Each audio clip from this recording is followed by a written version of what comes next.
자, 2월 12일이고요. 자바 수업 2주차, 그러니까 네 번째 시간이죠. 자, 지난 시간에 이제 메서드라고 하는 개념을 우리가 시작을 했고요. 메서드의 기본 구조, 그리고 파라미터라고 하는 개념을 살펴봤습니다. 오늘은 이제 그 파라미터에서 좀 확장을 해서요. 다중 파라미터부터 진행을 할게요. 그래서 어제 좀 해보니까 그래도 좀 잘 따라오시는 것 같아서 속도를 좀 높이겠습니다. 자, 우리가 메서드를 이제 수학의 방정식에 계속 비유하고 있었죠. 그래서 자, f라는 함수가 있을 때 매개 변수가 x, y 두 개로 들어가면 x 플러스 y 플러스 1 이렇게 해서 이제 수식을 세웠다고 칠게요.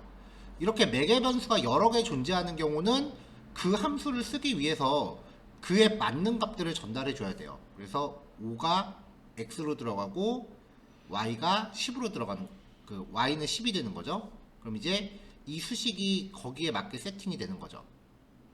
여기 제가 x하고 y라고 표기를 했는데 보통 수학책에서는 이렇게 표기하더라고요. x1, x2 이렇게 표시를 하더라고요.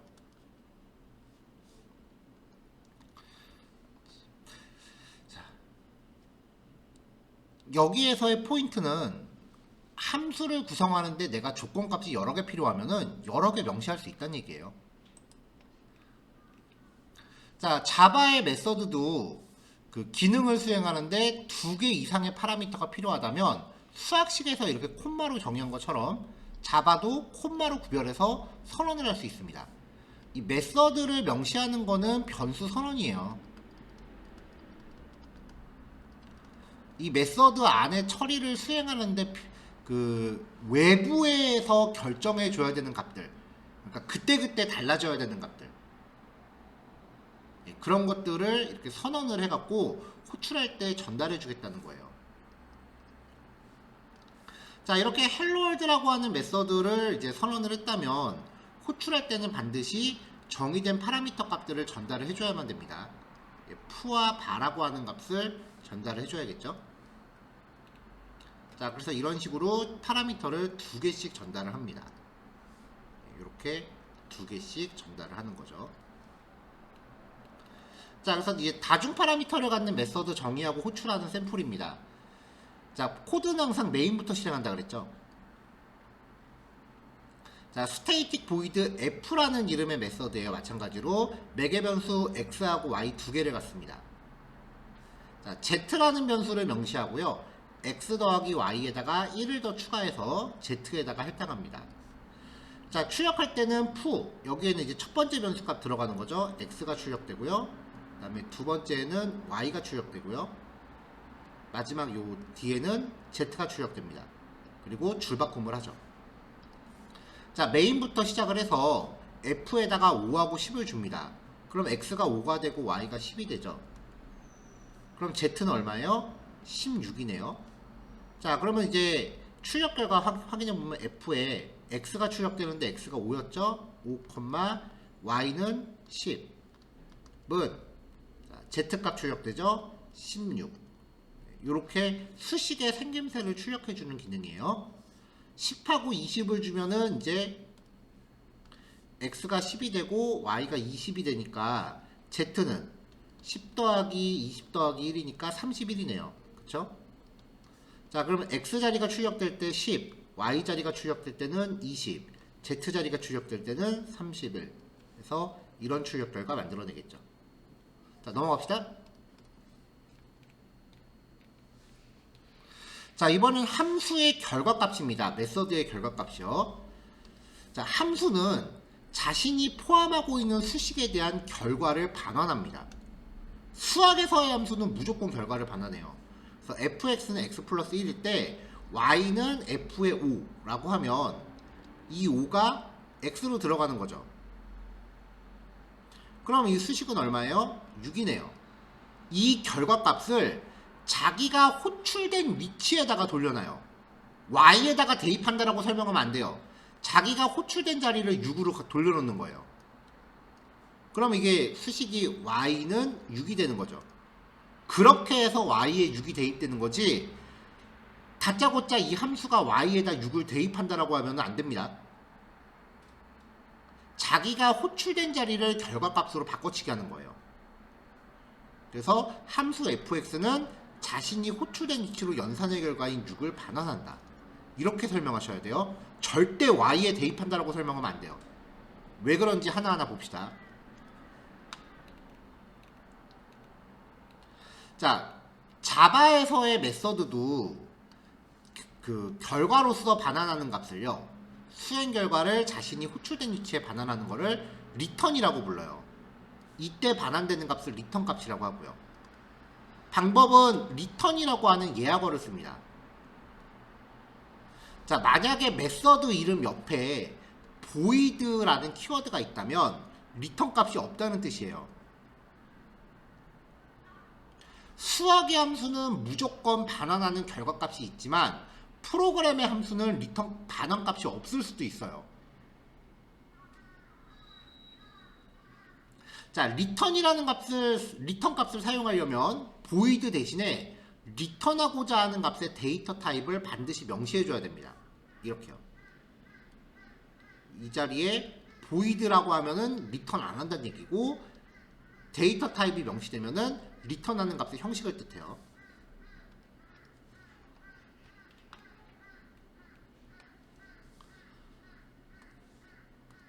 자, 리턴 값. 함수가 호출되는 위치에 결과값을 돌려놓는 거죠. 그래서 일반 변수처럼 쓸 수 있습니다. 그 결과값을 일반 변수처럼 쓸 수 있어요.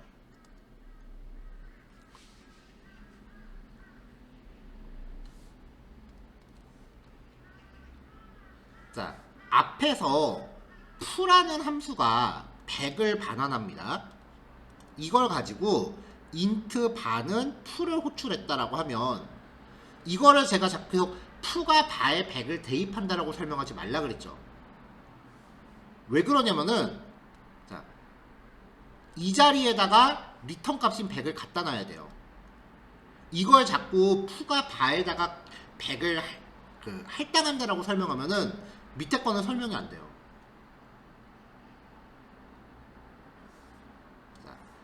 풀을 호출했더니 자기가 호출된 자리에다가 결과값을 갖다 놓습니다. 그래서 100 더하기 5가 되는 거죠. 다짜고짜 푸가 y에다가 100을 대입한다라고 설명하면은 이런 응용 케이스는 설명이 안 된다는 거예요. 항상 함수는 자기가 호출된 위치에다 결과값을 갖다 놓는 겁니다.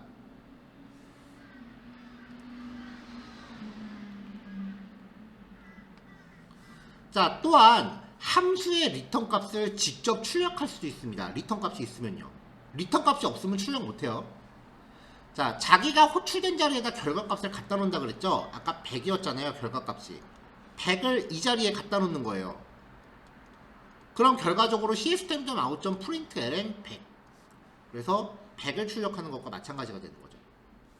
자, system.out.printf %d의 역/n, 그리고 여기에는 푸가 호출됐어요. 100이라는 값을 이 자리에 갖다 놓는 거니까 이렇게 쓴 거랑 마찬가지가 되는 거죠. 명심하세요. 함수는 호출된 자리에다 결과값을 갖다 놓는 겁니다.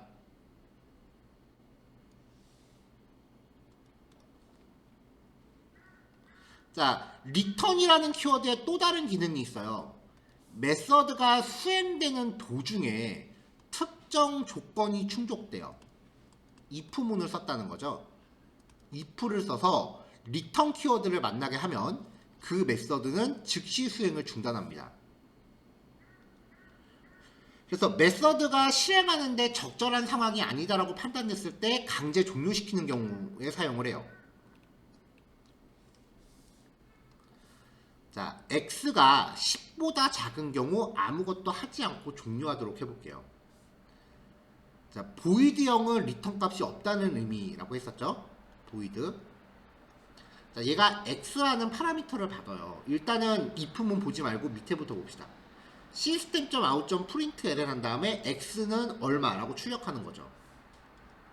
그러니까 이거를 호출할 때 f에 100이라고 보내면 x가 100이 돼요. 자, if문 조건 100이 10보다 작다. 조건 안 맞죠? 그쵸? 100이 10보다 작지 않잖아요. 이 조건 안 맞으니까 if문은 건너뜁니다. 그럼 여기서는 x는 100이라고 출력이 될 거예요. 자, 근데 이번엔 f에다가 5를 줘봅시다.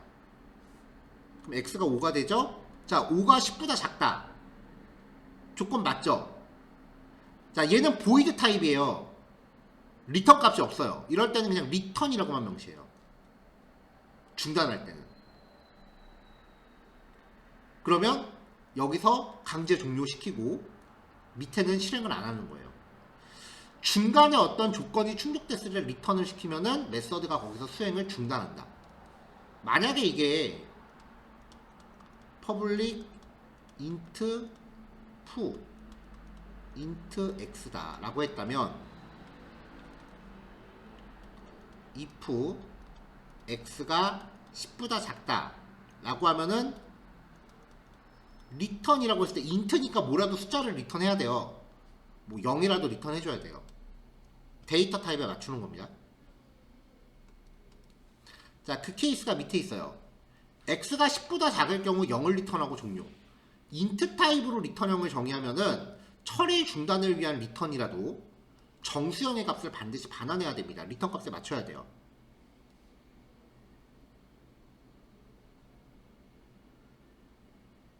그래서 일반적으로 사용된 이럴 때 일반적으로 쓰이는 값은 0이에요.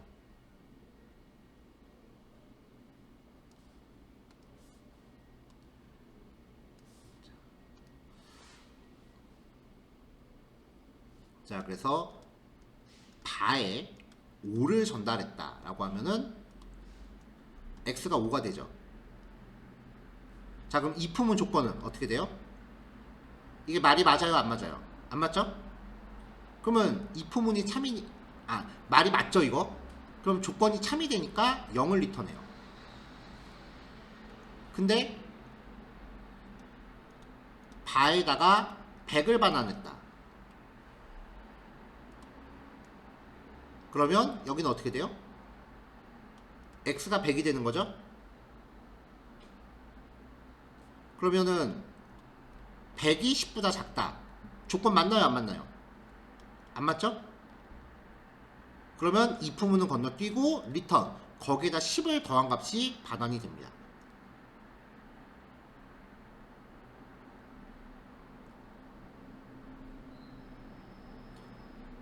여러 번 강조하지만 메서드가 들어가고 나서부터는 눈으로 백날 봐야 소용없어요. 이렇게 값을 세팅하면서 점점 이렇게 전달을 해봐야 돼요.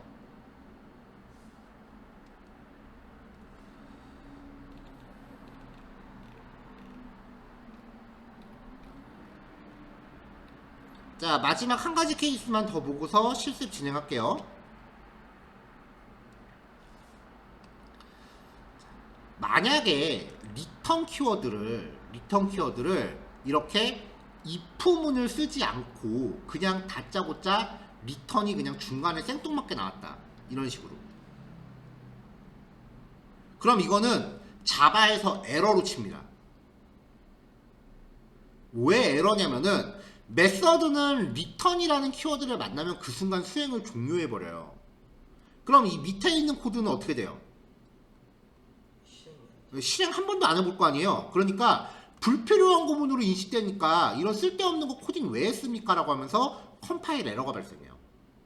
그러니까 여러분들 이클립스로 치면은 빨간색 에러 밑줄 갈 거예요. 여기. 그래서 실제로 컴파일 했을 때 자, 불필요한 구문이다 라고 하면서 에러 메시지가 뜹니다.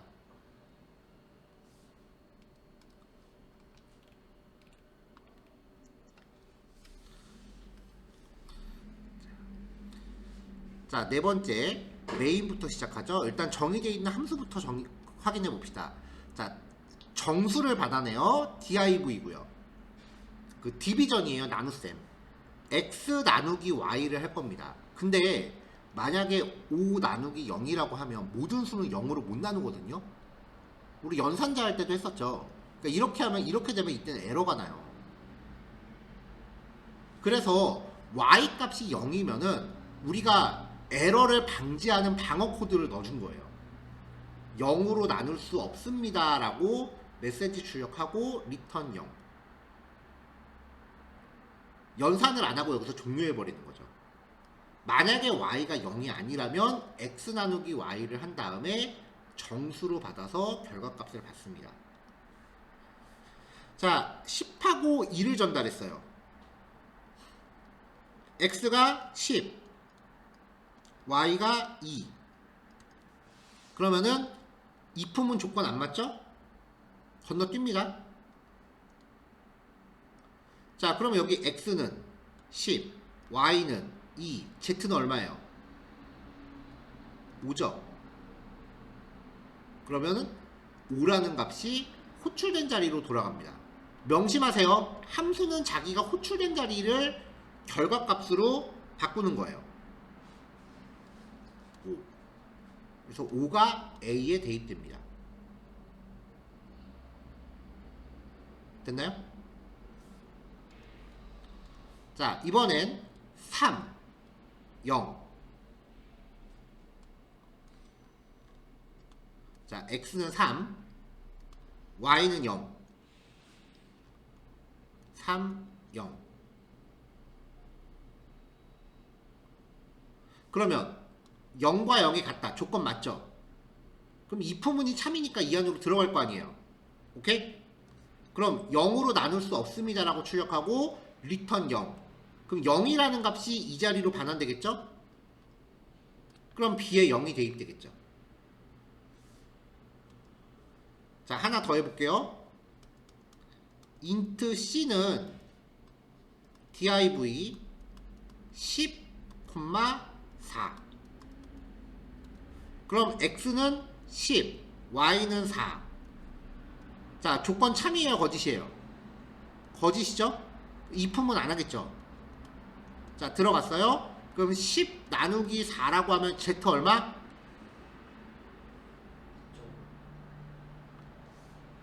왜 2.5예요?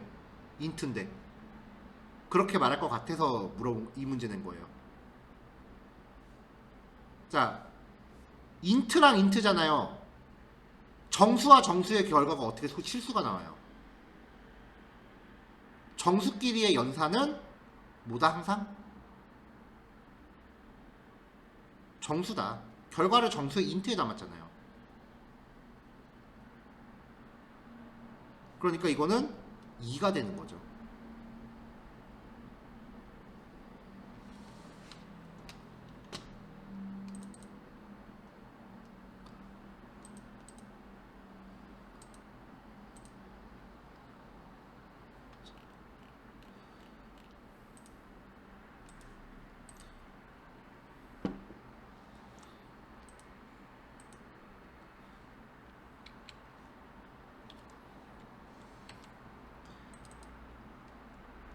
자, 한번 증명해 봅시다.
자바 갈려있는 것도 안 갈려있나 보구나.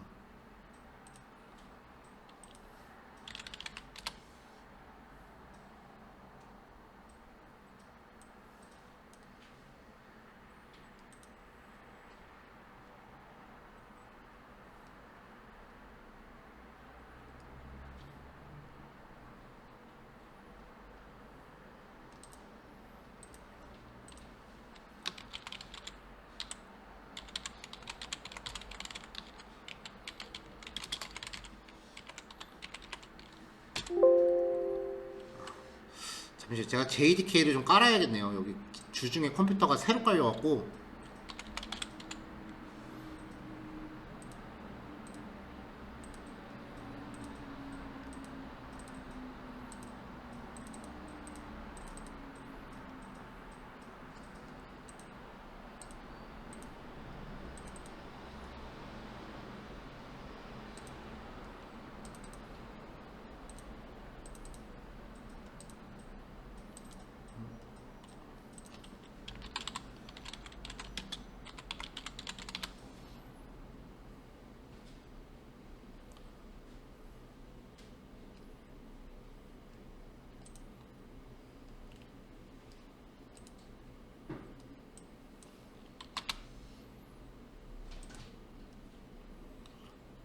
자, 윈도우 버전 JDK를 다운로드 좀 받을게요.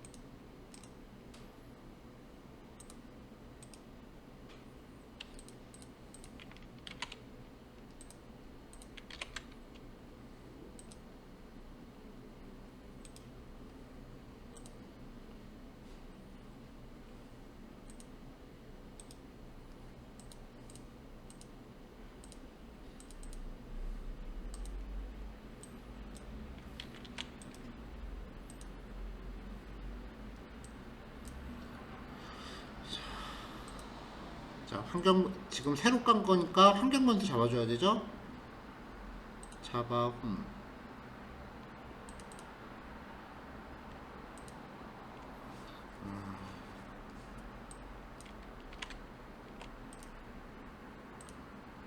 그다음에 패스.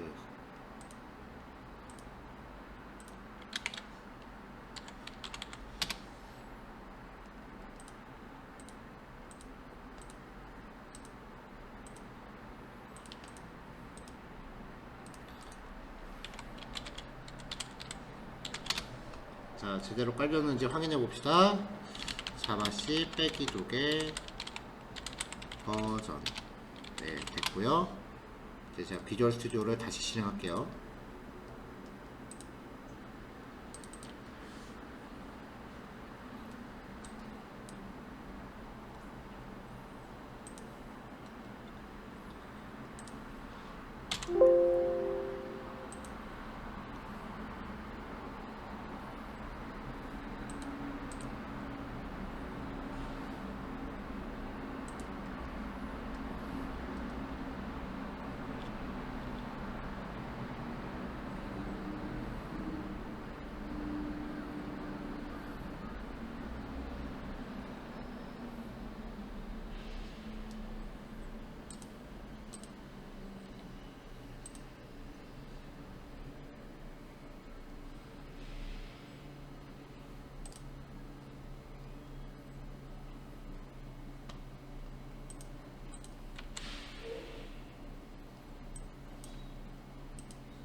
아, 프로젝트를 안 만들었구나.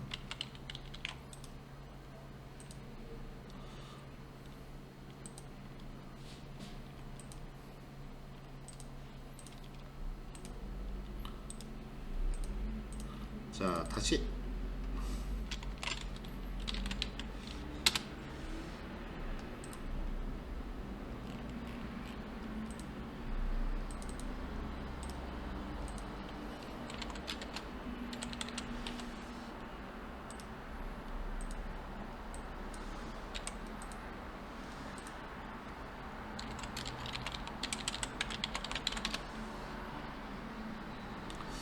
자, 프로젝트 만들었고, 네, 요 소스 테스트로 씁시다. 자, 인트 z2는 10 나누기 4 요거 하려고 그랬죠?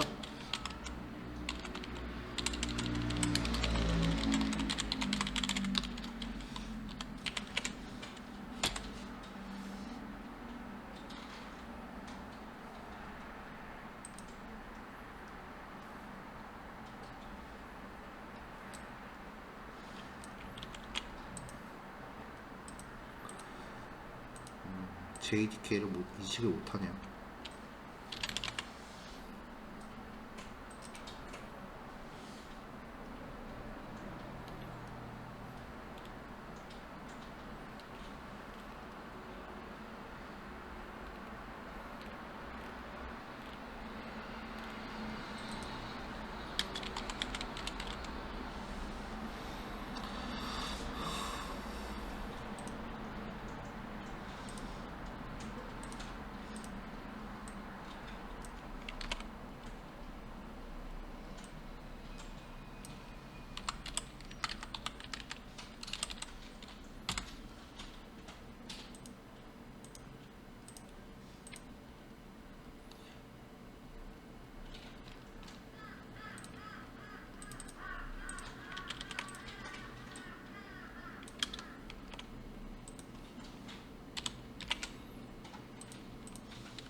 왜 비주얼 스튜디오가 자바를 인식을 못할까?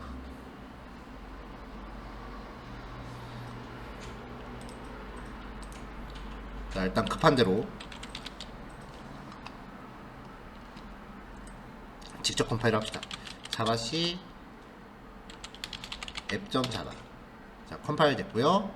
자바 앱. 자, 그럼 결과값 2 나왔어요. 그쵸? 네, 요거 보여드리려고 되게 오래 걸렸네요.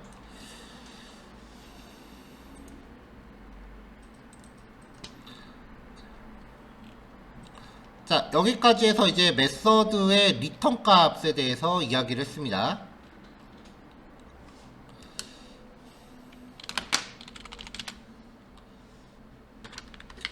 자, 그래서 이제 정리하면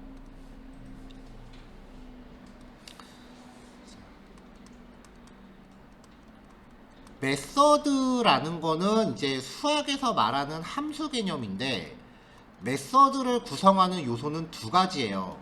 첫 번째는 파라미터,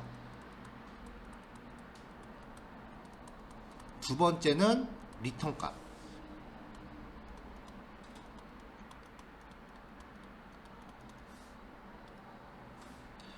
파라미터는 한 개 이상의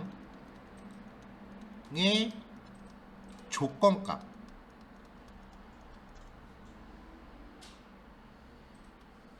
을 괄호 안에 선언하는 겁니다. 그쵸? 지금 키보드 치는 시간이 아닐 텐데.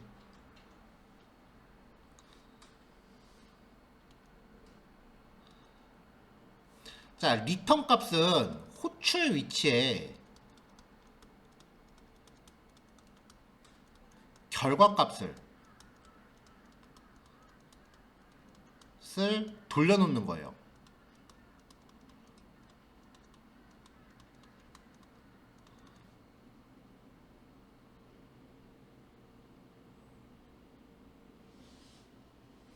자, 그래서 호출 위치의 결과값을 돌려놓기 위해서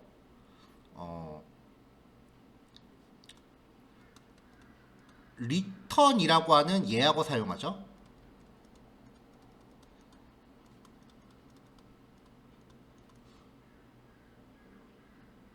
그리고 중간에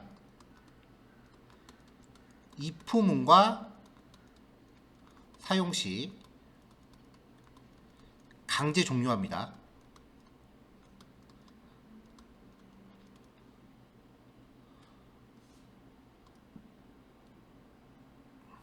그리고 void 타입인 경우 리턴 없음, 리턴 안함. 그 외에는 리턴 타입을 명시해야 되죠.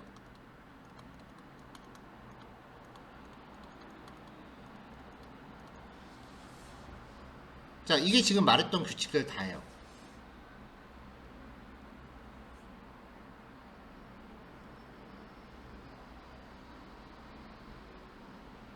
그리고 이제 이것들에 대한 여러 가지 케이스를 봤는데, 자, 지금 원격으로 계신 분들은 제가 지금 그 수업을 듣고 계신지 실습하고 계신지 모르겠는데, 지금 실습 시간 아니에요.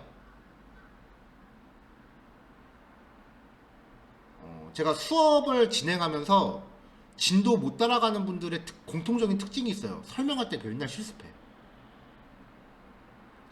키보드 치면은 자기도 모르게 자기만의 세계에 빠져요. 그러면서 설명 놓치면 본인 손해예요.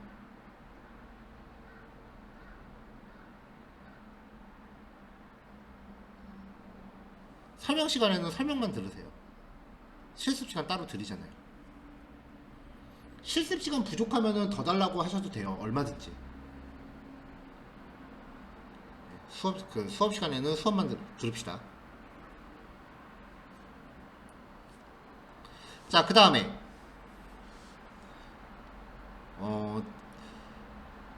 제가 여러분들이 많이 원하니까 그 동영상 녹화를 해드리긴 하는데 이건 진짜 경험적으로 거의 100% 확실해요. 동영상 녹화 드리는 반이 성적이 되게 안 좋아요. 자기들도 모르게 그 마음속에 있어. 아, 이거 설명 놓치면 나중에 동영상 강의 보면 되지 뭐, 그러면서 설명을 수업 시간에 집중을 반밖에 안 해요. 근데 그거 어디 보게 돼요? 잘 안 볼걸요? 보다가 말고 막 그럴걸요? 그 유튜브에 통계가 나오는데 영상 처음부터 끝까지 보신 분들이 되게 드물어요. 평균 재생 시간이 3분 미만이던데 다.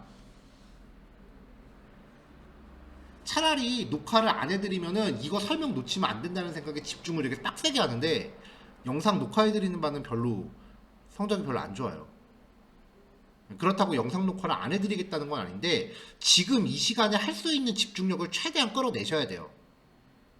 그 다음에 영상은 보조적인 수단인 거지, 내가 기억하는 게 맞는지 검증하는 용도지, 놓친 설명을 다시 듣는 용도로 쓰시면 안 돼요.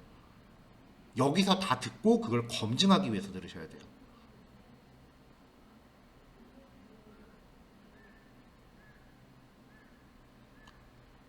한 1개월 조금 넘게 이제 몇몇 분들 이제 공부한 거 봤는데 학습 습관이 좀 안 좋으신 분들이 많아요, 보니까. 자, 어쨌건 다시 돌아갑니다. 자, 그 다음에 제가 계속 설명할 때 어떻게 설명을 해요? 코드가 이렇게 흘러가는 거를 그림으로 그리면서 하죠. 근데 여러분들 이거 보시면 아마 그냥 눈으로 뚫어져라 쳐다볼걸요? if문으로.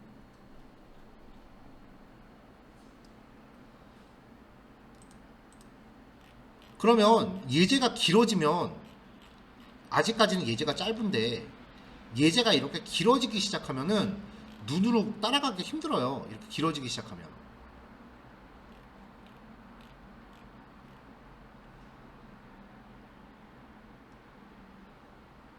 이렇게 예제가 길어지기 시작하면은 눈으로 따라가기가 힘들어져요. 그러니까 꼭 코드를 이렇게 뭔가 쓰는 거를 좀 연습을 하셔야, 그 화살표 같은 거 따라가게끔 연습을 하셔야 돼요. 자, 그래서 지금은 일단은 다른 방법을 하나 또 알려드릴게요. 자, 이거는 같이 합시다. 비주얼 스튜디오 키시고요.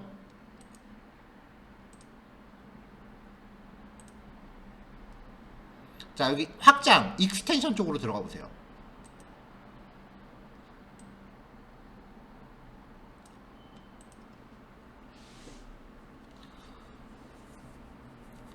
자, 이 익스텐션에서 프린트라고 검색을 하시면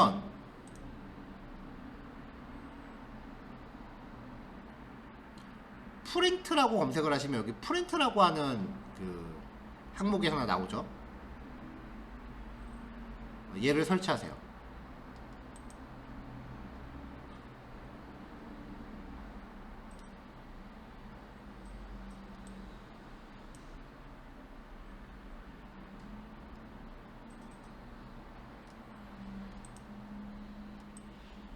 자, 그러면 여러분들이 작성한 소스 코드 상에 여기 프린트 아이콘이 하나 생겨요. 보이세요? 프린트 아이콘이 하나 생겨요.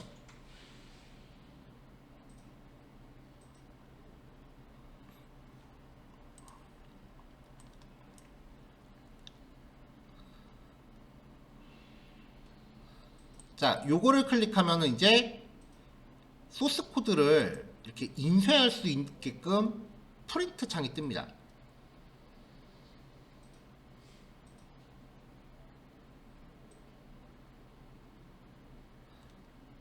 네, 이렇게 해서 이제 여기 프린트를 설정하셔서 코드를 인쇄하신 다음에 펜으로 그 우리 수업하는 것처럼 코드를 이렇게 따라가게끔 하는 거, 그렇게 하시는 게 첫 번째 방법이에요.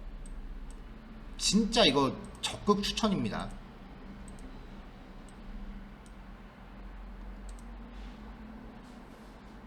근데 프린트가 없을 수도 있잖아요.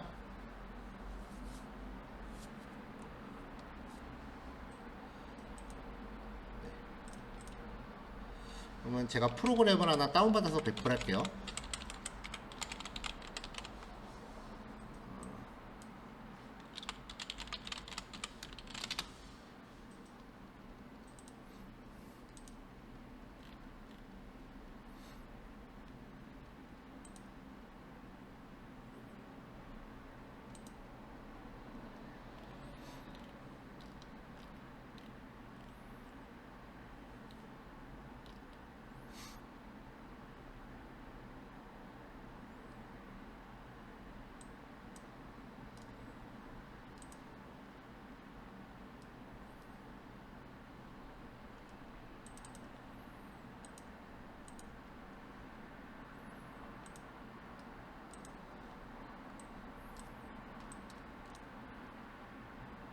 자, 제가 프로그램을 하나 단톡방에 올렸는데요.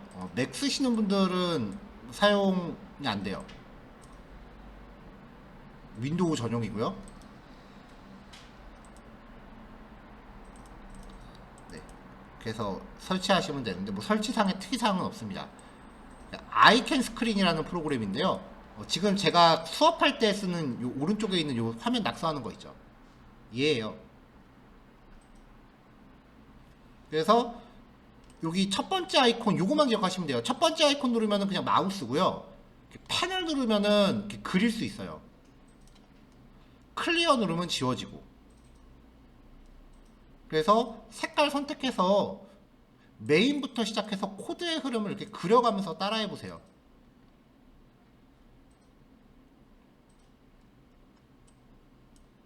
그래서 클리어. 그래서 여러 번 이렇게 그려가면서 코드를 따라가 보세요. 뭐 이런 식으로 해서 이제 변수가 이 변수는 얼마가 된다. 뭐 이런 식으로 따라가면서 해보세요. 물론 태블릿 같은 게 있으면 더 좋고요. 그 다음에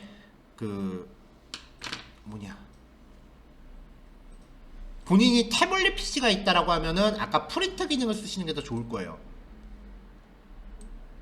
프린트 기능을 사용하면은 여기서 이제 PDF로 저장할 수가 있거든요. 이거를 태블릿으로 넘기면은 또 보고요. 근데 태블릿 자체를 코딩 도구로는 쓰기가 좀 애매하더라고요.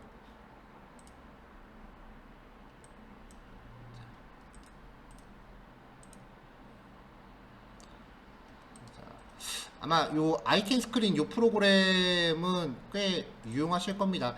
여기 A 버튼 누르면은 화면에 이렇게 직접 필기도 가능해요. 그리고 여기 A 옆에 말풍선 있는 거는 글자 모양 같은 거 설정하는 기능이니까 이것도 이제 적절히 쓰시면 화면상에 직접 필기도 가능하고요.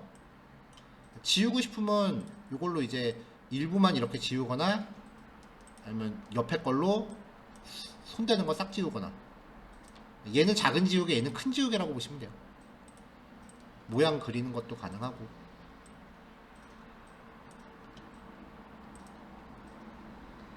네. 여튼 이렇게 사용하시면 됩니다.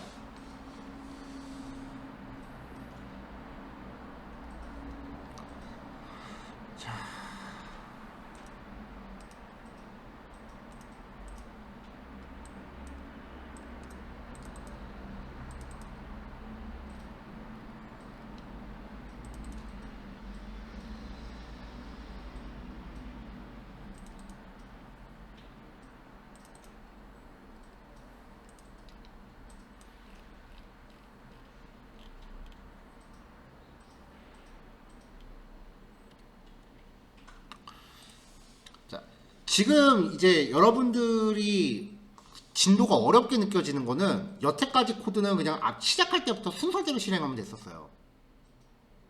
근데 이게 갑자기 왔다 갔다 하기 시작하니까 눈으로 보다가 생각이 끊기는 거예요. 순서대로 보는 거랑 위아래로 오르락내리락 하면서 보는 거랑은 당연히 다 눈으로 따라가기가 힘들죠. 그러니까 계속 이렇게 직접 그려가면서 직접 따라가 보시라고 이야기를 하는 거예요.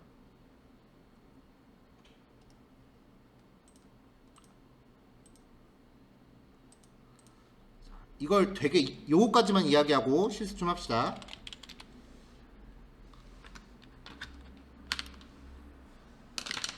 자, 뭐 앞에 사족은 뗄게요. void A, void B,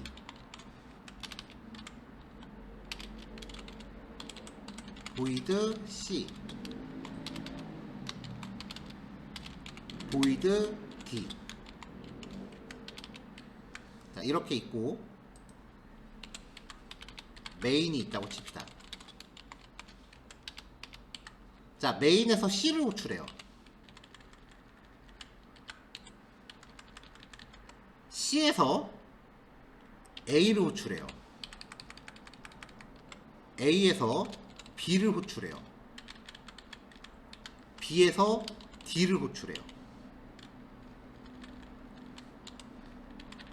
D는 다른 거 호출 안 하고 그냥 지할 거 해요.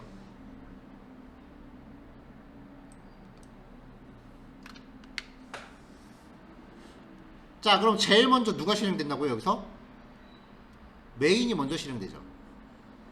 코드는 무조건 메인이 먼저 실행돼요. 메인이죠. 호출 순서. 자, 그럼 메인에서 C를 부르죠. 그럼 1로 가죠. C. 그 다음에 여기서 또 A를 부르죠. 1로 가죠. A. 그럼 여기서 또 B를 부르죠. 1로 가죠. B. B에서 D를 부르죠. 1로 가죠. D. 자, 그럼 종료 순서는?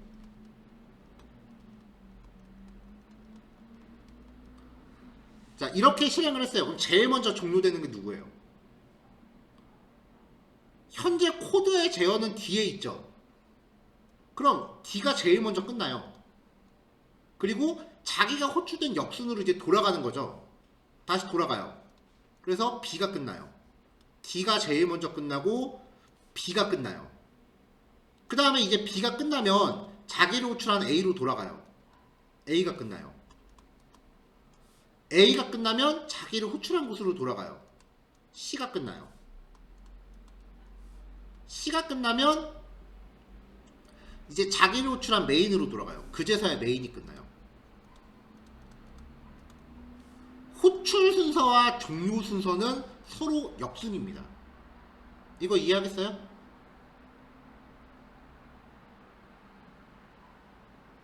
그래서 먼저 입력된 게 마지막에 출력합니다.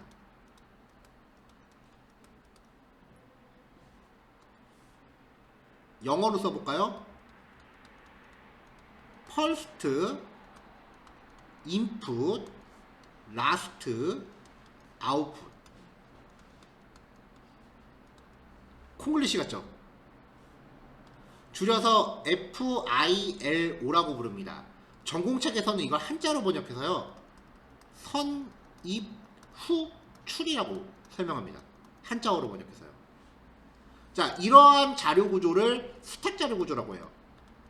그래서 이 흐름을 메서드의 호출 스택이라고 합니다.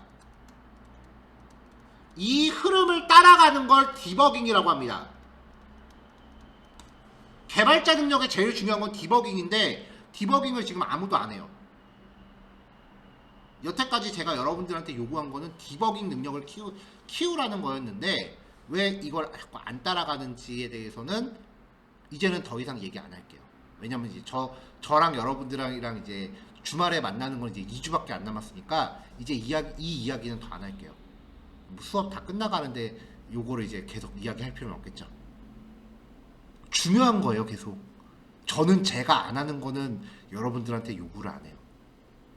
제가 실제로 이렇게 하고 있기 때문에 여러분들한테 요구를 하는 거지.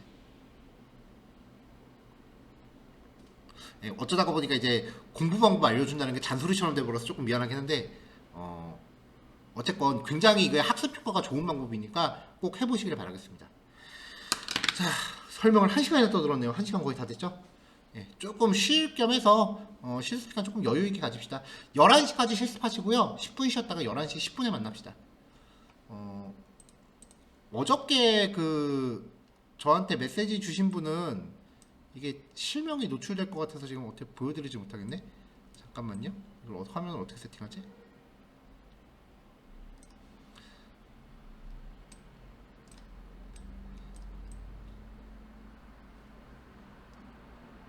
네, 어제 주신 분은 실습 시간 짧게 줘도 이름이 노출되네. 실습 시간 짧게 줘도 됐다. 개인적 수업 템포 올려줘도 될 것 같다. 이렇게 말씀하셔서 알겠다. 그래서 나는 쉬었나 보다 하고서 오늘 수업 템포를 올렸는데 이 글씨 설명하자마자 천천히 설명해 주세요 라고 또 올라오네.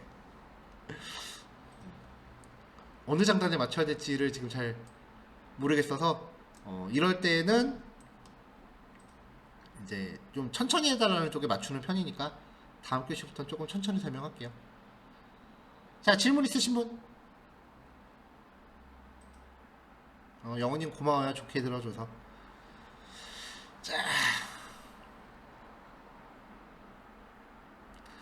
자, 그러면 실습하고요. 11시 10분에 만납시다. 여기까지 할게요.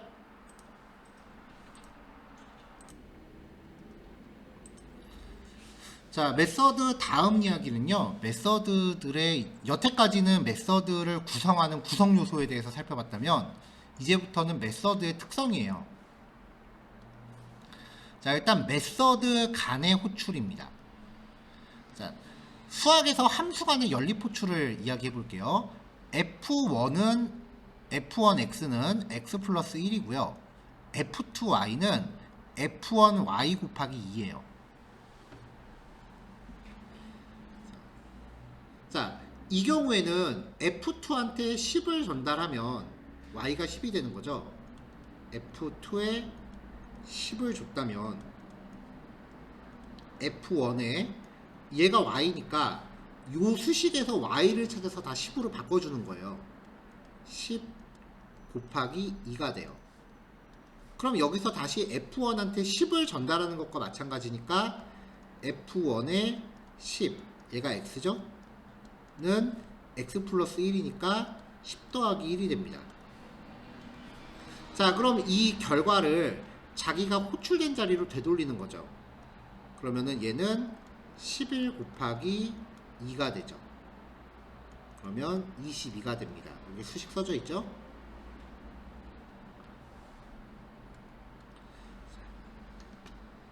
함수는 서로 꼬리에 꼬리를 물 수 있게 만든다는 거예요. 이게 아까 했던 얘기랑 맥락이 같은데 이거를 이제 프로그램 코드로 한번 표현을 해보자고요.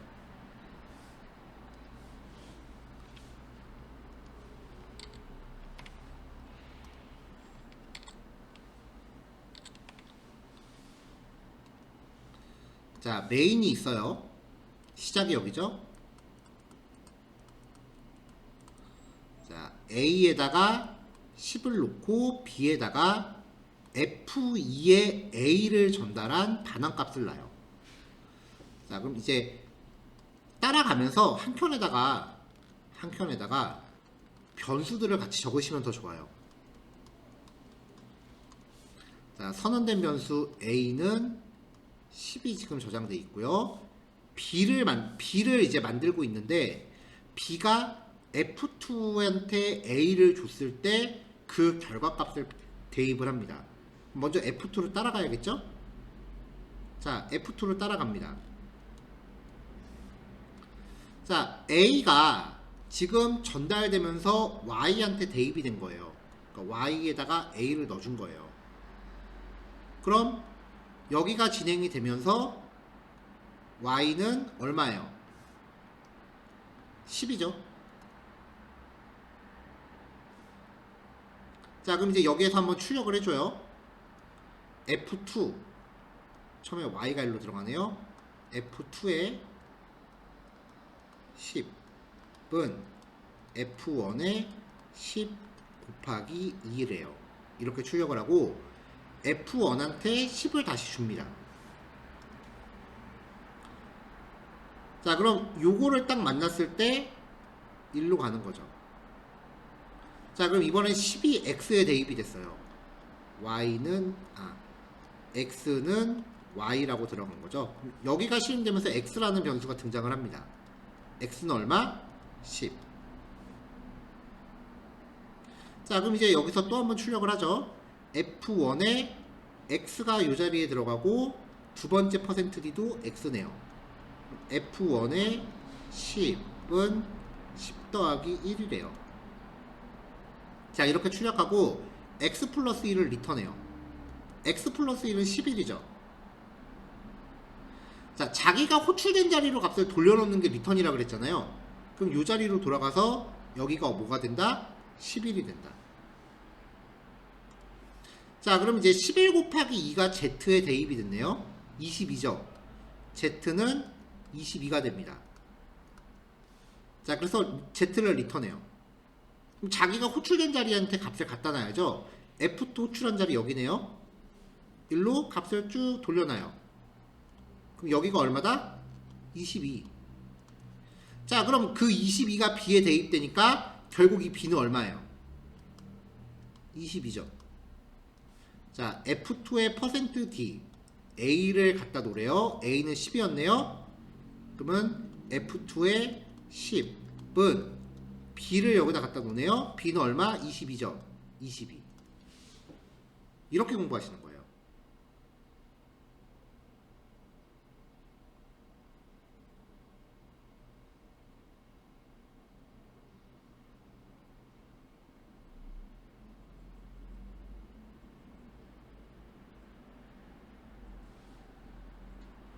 좀 느껴지는 게 있어요?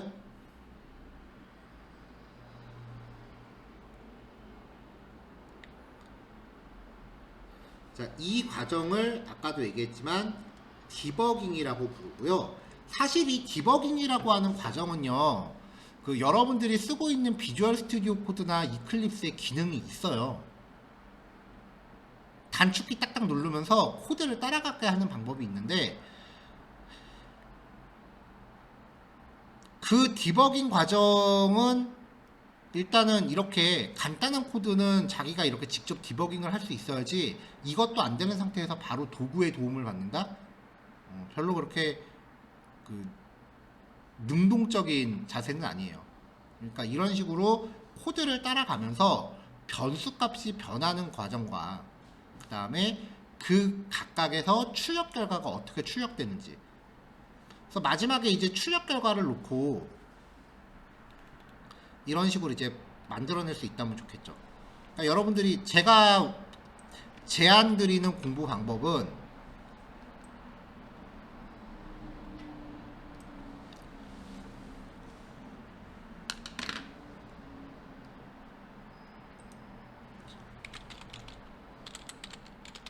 이미지를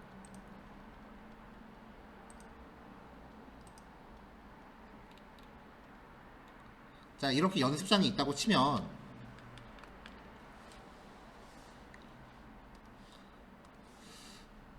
보통 가운데 선이 없죠. 한 요쯤으로 나눠요.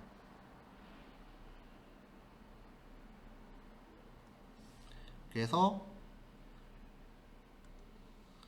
이만큼에는 소스 코드를 적어요. 아직까지는 소스 코드가 한 페이지를 안 넘어갈 거예요. 그 과정에서 이제 여기 변수, 아까 말씀드린 것처럼 변수 선언부 옆에다가 A는 얼마, B는 얼마, 이런 식으로 변수 값을 다 적어가요. 변수 값이 바뀌면은 얘는 1로 바뀌었다, 이런 식으로 또 적으면 되겠죠. 그래서 코드가 흘러가는 순서를 쭉 하고서 밑에다가 출력 결과, 출력이라고 한 다음에 출력을 이렇게 적으세요. 몇 번째 줄에서 출력됐다, 뭐 이런 것들 이렇게 적으시면 돼요. 이거 효과 진짜 어마어마합니다. 아직 안 늦었어요. 나중에 가면은 이거 하고 싶어도 못해요.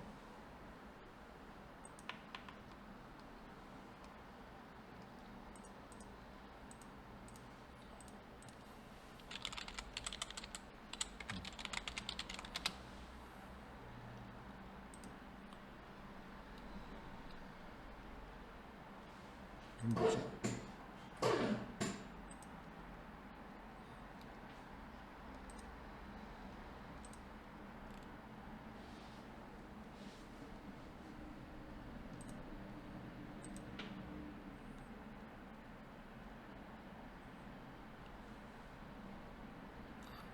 여러분들의 최종 목표는 자바 스프링 기반으로 이제 웹 프로그래밍 하는 거죠. 이게 다운로드가 시간이 좀 걸릴 테니까 일단 설명 좀 하고 나서 이따가 나중에 여러분들이 1시간에 타이핑해야 되는 코딩 양을 보여줄 거예요, 제가.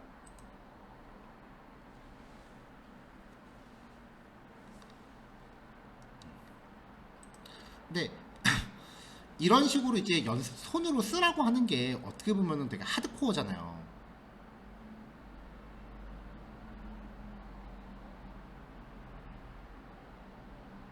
근데 그 타이핑으로 코딩을 하게 되면은 만약에 여기서 뭐가 에러가 났다 그러면은 이게 왜 에러인지를 보통 파악을 잘 안 해요.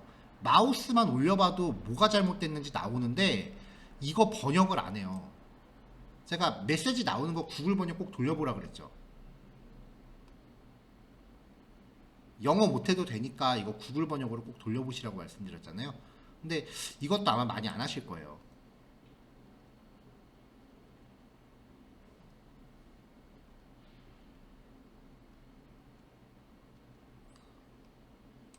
그러면 이게 뭐가 잘못됐는지를 원인을 파악하는 게 아니라 값을 이렇게 넣어볼까 저렇게 넣어볼까 막 바꿔가면서 찍어서 맞춰요.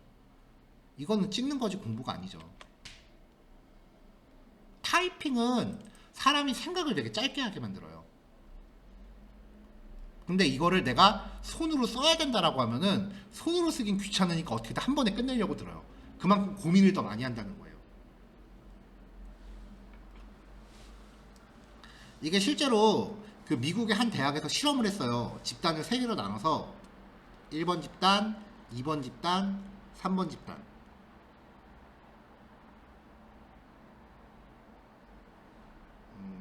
서영원님이 프로그램으로 코딩해보고 손코딩 이순서로 공부하면 될까요? 아니면 바로 손코딩으로 할까요? 라고 했는데 일단은 수업 시간에는 프로그램으로 코딩을 해보시는 게 맞는 것 같아요. 왜냐면은 수업 시간에는 손코딩을 할 만큼의 그 시간적 여유가 없거든요. 그래서 수업 시간에는 직접 코딩을 해보시고 그 다음에 이제 개인 시간 할애해서 공부할 때 손코딩으로 공부하시고 그리고 제가 수업 시간에 그 코드 관련해서 설명을 하잖아요.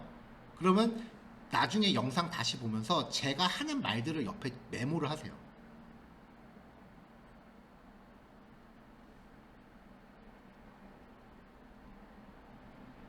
여러분들 그 유튜브 영상이건 아니면은 수업이건 그냥 팔짱 끼고 쭉 보고 계시죠 지금. 팔짱까지 뭐 아니더라도 그냥 귀로 듣고 눈으로 보고 끝나지 않나요?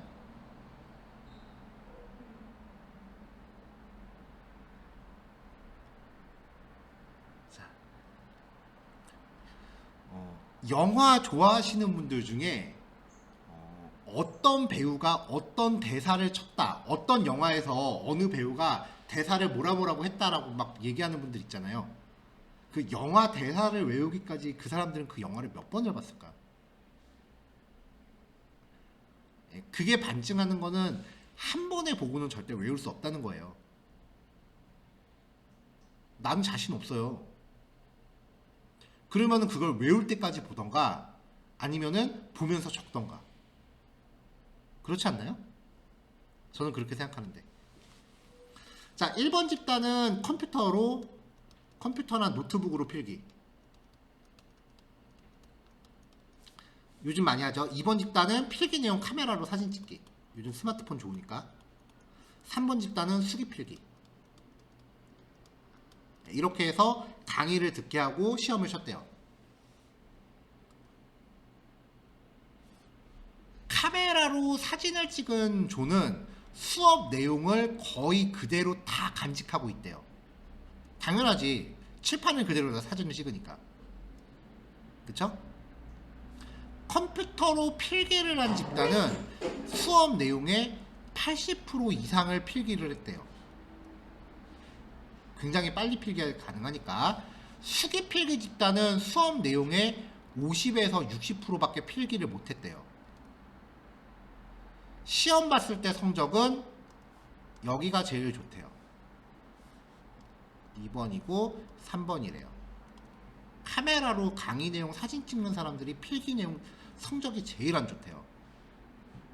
왜냐면은 이거를 이제 인지학자들이 분석을 했더니 카메라로 사진을 찍는 사람들은 수업 내용을 비판을 안 해요. 본인들이 생각을 안 하고 그냥 사진 찍기에 열을 올리기 초점 맞춤이 맞춰서 어떻게 하면 한 번에 잘 찍을까 그것만 연구하느라고 수업 내용 자체를 듣지를 않는데요. 그리고 사진 찍은 걸 나중에 들여다 볼까 했더니 그것조차 보지도 않는데요. 컴퓨터 필기도 거의 마찬가지래요.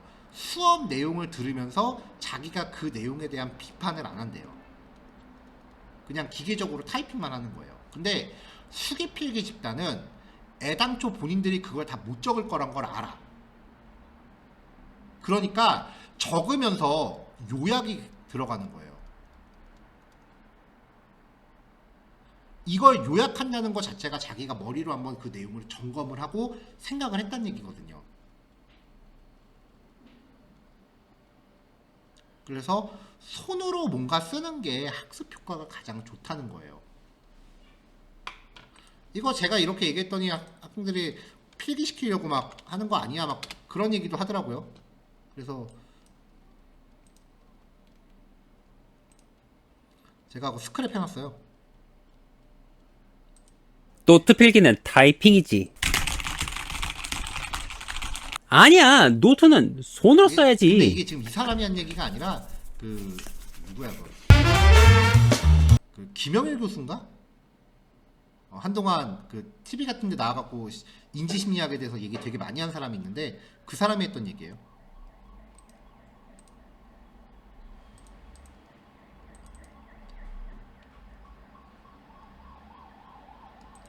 네. 제가 영상 링크 단톡방에 올릴 테니까 관심 있는 분들 한번 봐보세요.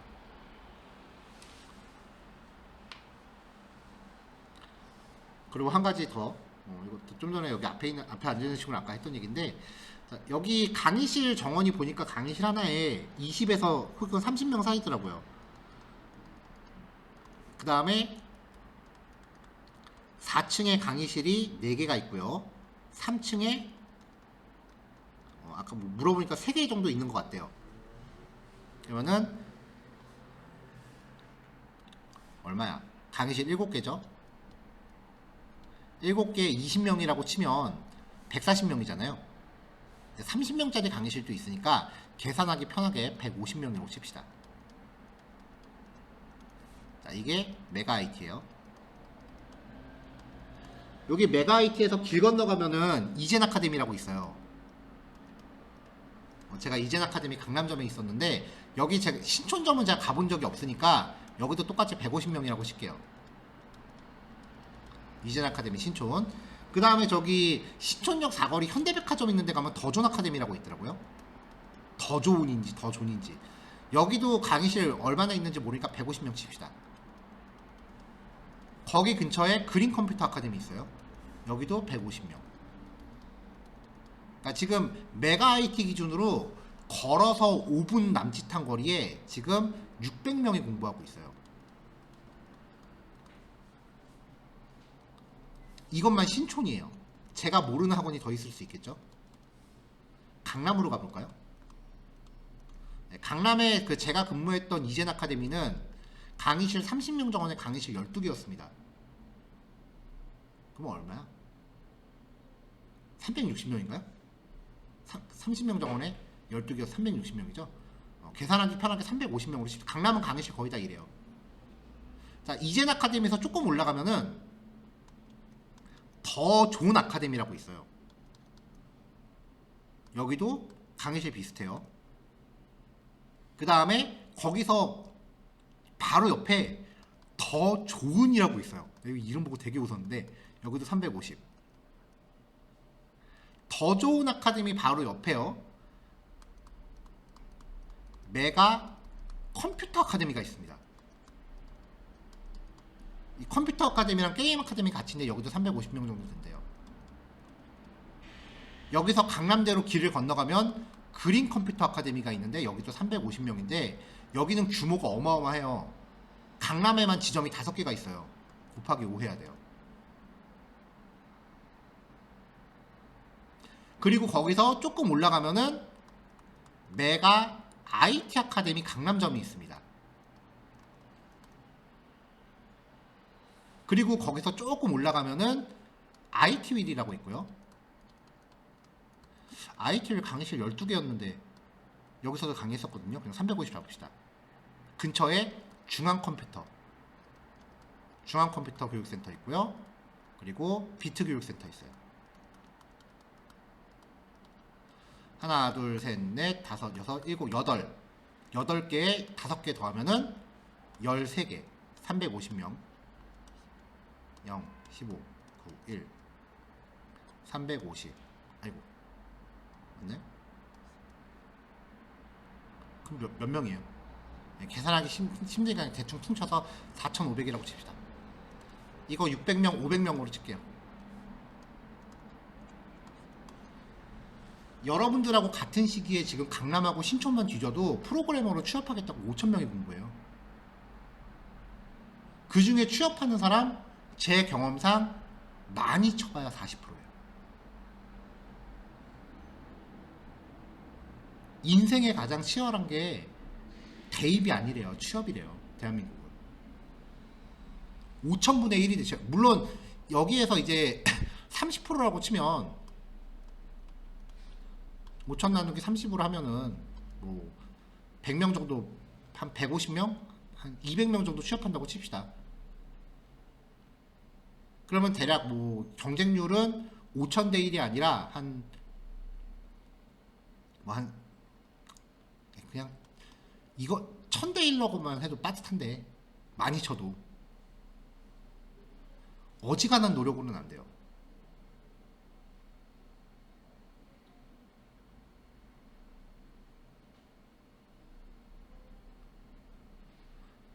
학교는 학원이 아니에요. 학원은 학교가 아니에요. 학교는 시간 지나면 진급, 출석 일수만 채우면 진급시켜주지만 여기는 시간 지나서 수료하면 그냥 집으로 가는 거예요.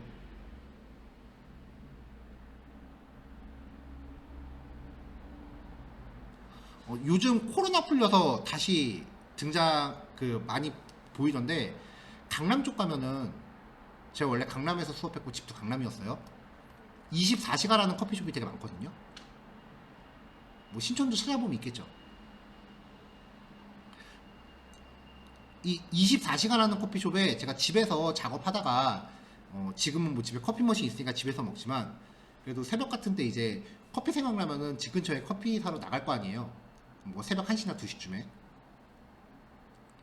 그렇게 나가면은 진짜 3, 4, 5 모여서 그 포트폴리오 프로젝트 하는 학원생애들 되게 많아요.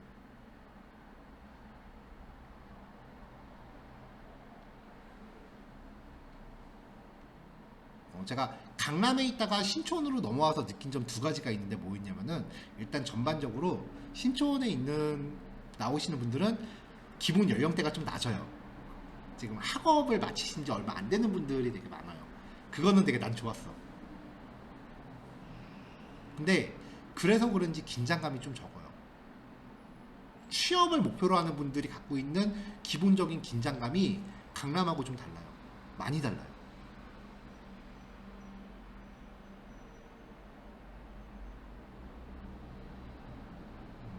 강남에서는 진짜 이런 말도 해요. 제가 학생한테 어제 뭐 했어? 주말에 뭐 했어요? 드라마 봤어요. 그러면 평생 집에서 아마 드라마만 볼 거야. 진짜 그렇게 얘기하거든요. 되게 그 치열하게 생각하셔야 돼요. 그리고 지금이 더해요. 지금 여러분들 되게 불리해요. 코로나 풀리면서 더 불리해요, 지금.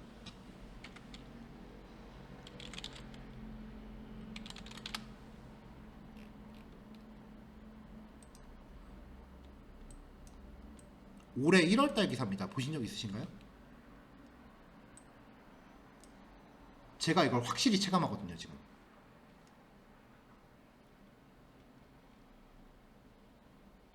왜냐면 취업 시장에 찬바람이 불수록 학원으로 몰려요. 그래서 저는 이럴 때 더 바빠요. 요즘 되게 바쁘거든요. 그래서 여러분들은 평상시보다 더 열심히 하셔야 돼요. 눈코 뜰 새 없이. 이런 얘기는 굳이 녹화 안 해도 되는데 지금 녹화하고 있네.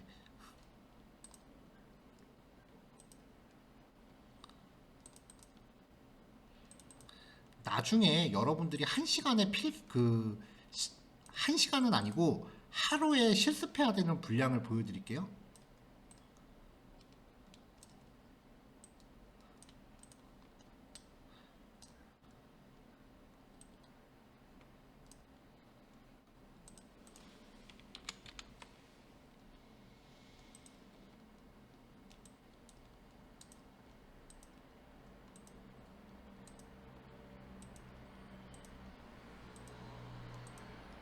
자바 스프링입니다.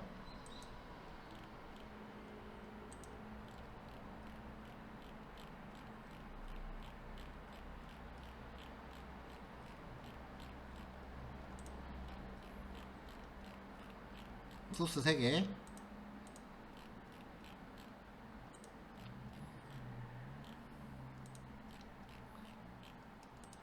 이게 보통 웹페이지 만들 때 들어가는 코드들이에요.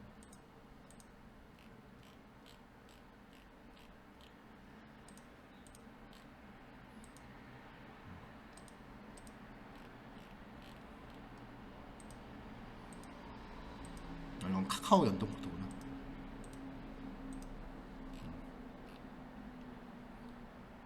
지금은 메서드라는 거, 조건문, 반복문이라는 거 하나하나 일일이 설명하지만 나중에 가면 그런 거 설명 안 해요. 자, 호출, 리턴, 끝.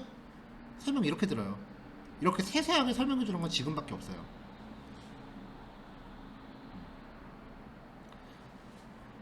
뭔가 저하고 이제 이제 일주일 후면은 만나죠.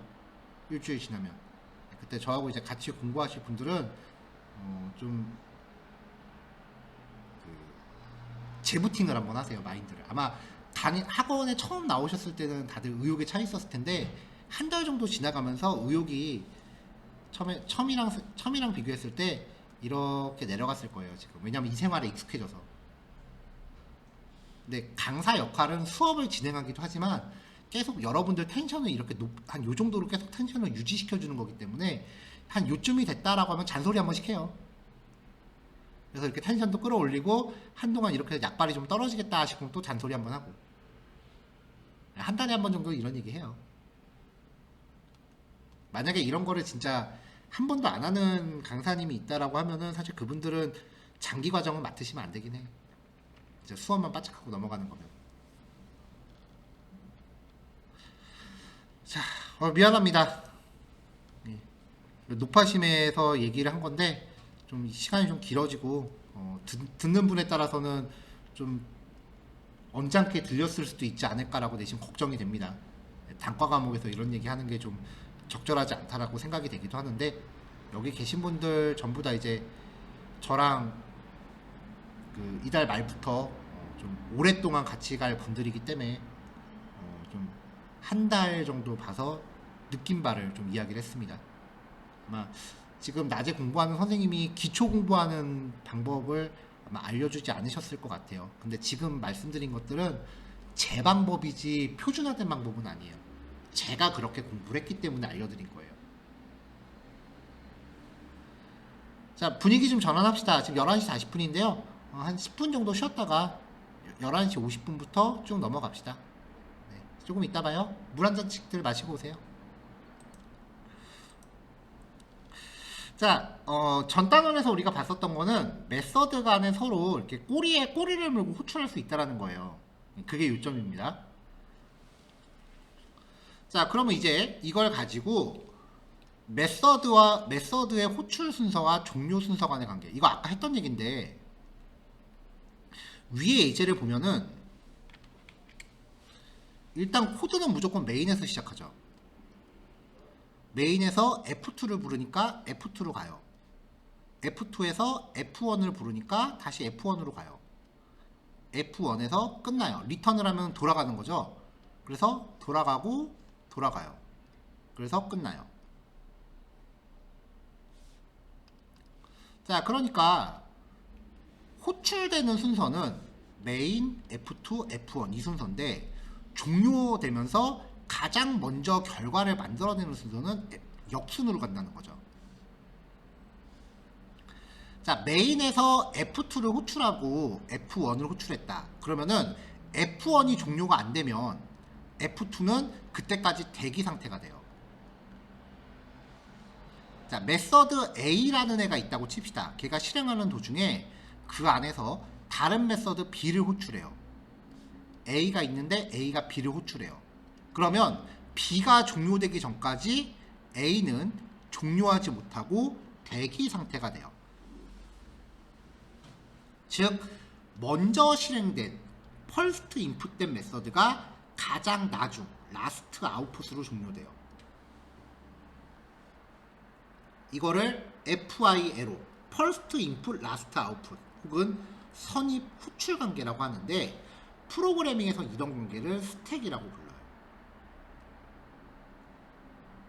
여기 혹시 전공하신 분 계신가요? 전공하신 분은 이거 배웠을 텐데 스택하고 큐라고 하는 그 자료 구조 배울 거예요 아마. 근데 그게 이 얘기인지는 아마 지금 이해가 되지 않았을까 싶어요. 그러니까 스택이라고 하는 게 메서드의 호출 관계를 얘기해요. 자, 그래서 조금 전에 봤었던 my method o라고 하는 예제를 수정을 했어요. 이게 시작할 때, 메서드가 시작할 때 어떤 메서드가 시작됐다라고 출력하는 라인을 하나 넣고요. 맨 마지막에 종료됐다라는 라인을 하나 넣습니다. F1에도 F1이 시작했다라는 라인을 제일 먼저 넣고 종료했다라는 라인을 리턴하기 전에 넣었어요. 리턴 뒤에 넣으면 에러 난다 그랬죠? 자, 그 다음에 F2에서도 시작, 종료. 이렇게 해서 얘네들이 출력되는 순서를 한번 따라가 보면은 아까 말했던 내용이 증명이 돼요. 메인 시작, F2 시작, F2가 결과를 만들어내고 F1 시작, F1 결과, F1 종료, F2 종료, 메인 종료. 시작, 시작, 시작, 종료, 종료, 종료. 이게 호출 스택입니다. 자, 다음 특성 봅시다. 자, 그 변수의 유효성 범위.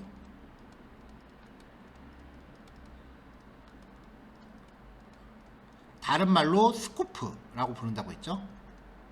기본적인 골자는 변수는 자기가 선언된 블록 밖을 빠져나가지 못한다였습니다.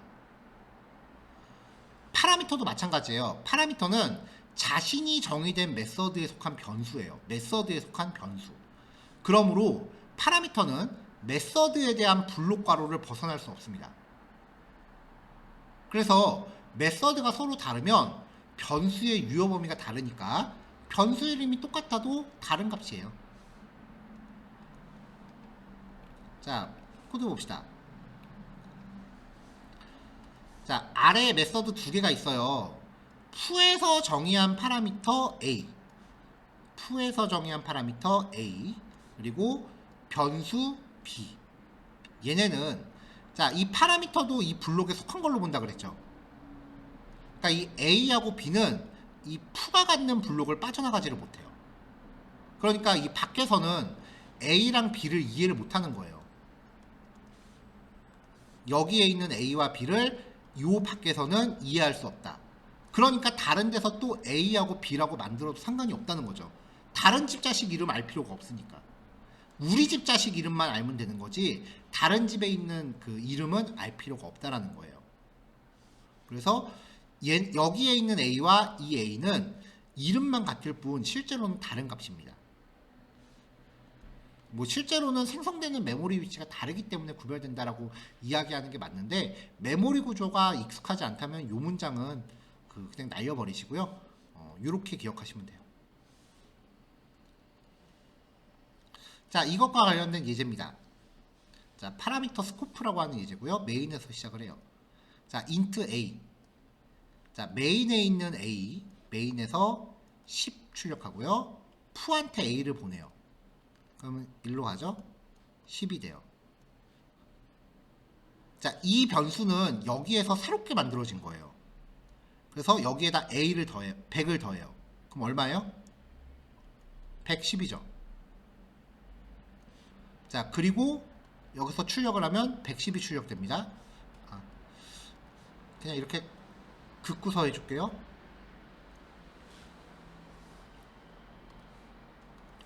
자, 처음에 A에 10이라고 넣었어요. A에 10. 자, 출력을 했어요. 메인 한 다음에 여기 10이 출력이 됐을 거예요. 출력 결과는 코드 위에 더 쓸게요. 그냥 공간이 없으니까. 자, 푸한테 A를 전달합니다. 1로 넘어갔죠? 그럼 여기서 A를 또 만들어요. 위에 있는 A랑 아래에 있는 A는 다른 거라고요. 그래서 여기 A는 다시 얼마가 들어왔죠? 10이 돼요. 자, 이 과정에서 기본 데이터 타입이 전달된 거죠. 기본 데이터 타입 간의 복사는 값복사다, 참조복사다? 어제 봤었죠? 값복사가 발생합니다. 그러니까 얘가 지금 원본이고 얘가 복사본인데 여기서 A에다가 플러스 100을 해요. 그럼 얘가 110이 되죠. 그렇다고 해서 원본이 바뀐다 안 바뀐다? 안 바뀐다라는 거예요.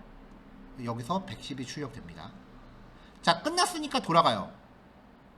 그 여기서 A를 한번 또 출력해요. 그럼 여기서 나오는 A는 얼마일까요? 값복사가 발생하면서 복사본이 바뀌면 원본에 영향을 준다 안 준다? 안 준다였죠. 그럼 여기는 여전히 10이 출력돼요. 자, 그리고 바한테 A를 또 전달합니다. 일로 가죠. 자, 그럼 메인에 A가 저장하는 값이 이 파라미터 X로 복사된 거예요. 기본 데이터 타입의 변수는 무조건 복사예요. 값복사. 자, 그럼 여기서 X가 10으로 전달돼요. X가 플러스 200이 되죠. 그럼 얼마다? 210. 출력은 210이네요. 자, 끝났으니까 돌아가요.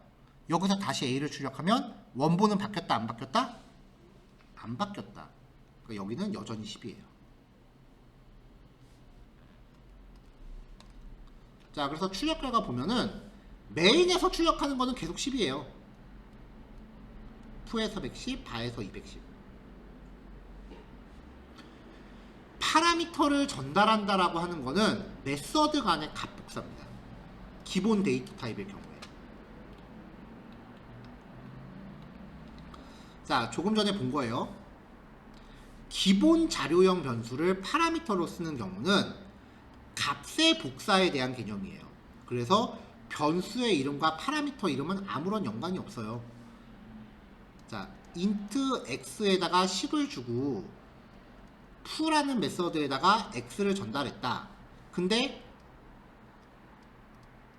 f라는 메서드를 정의하면서 int a라고 받았다. 요 변수 이름과 파라미터 이름이 일치할 필요가 없다는 거예요.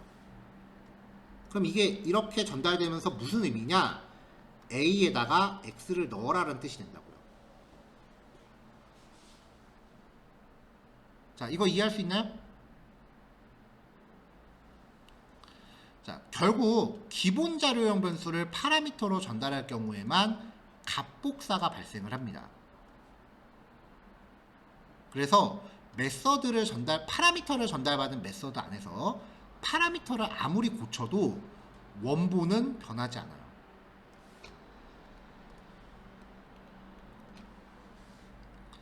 자, x가 1이래요.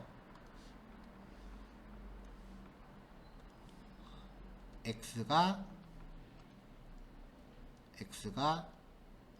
1이래요. 자, before x 하면서 출력하면 여기서 1이 출력되겠죠. f한테 x를 줬어요. 자, 이 전달하는 변수가 x라고 해서 파라미터 받을 때 이름이 반드시 x일 필요는 없다고 했어요. 이름은 마음대로 바꿀 수 있어요. 그러니까 요 블록 안에 있는 x는 이 블록을 빠져나올 수 없기 때문에 다른 블록에 있는 x랑은 다른 존재예요. 다른 존재예요, 서로. 자, 전달받은 x, 여기서 x가 만들어지니까 여기 x는 값이 복사됐으니까 1이 되는 거죠. 그 x에다가 100을 증가시켰으니까 101이 되네요. 자, infu 메서드에서는 101이 출력이 됩니다.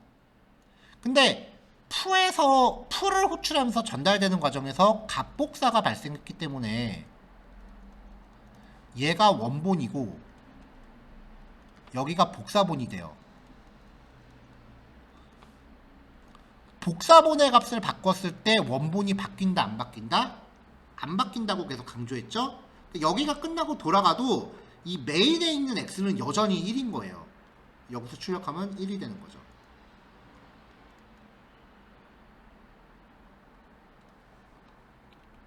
그래서 before x 1 fu 메서드에서는 101로 고쳤지만 여전히 메인에선 애프터가 1입니다.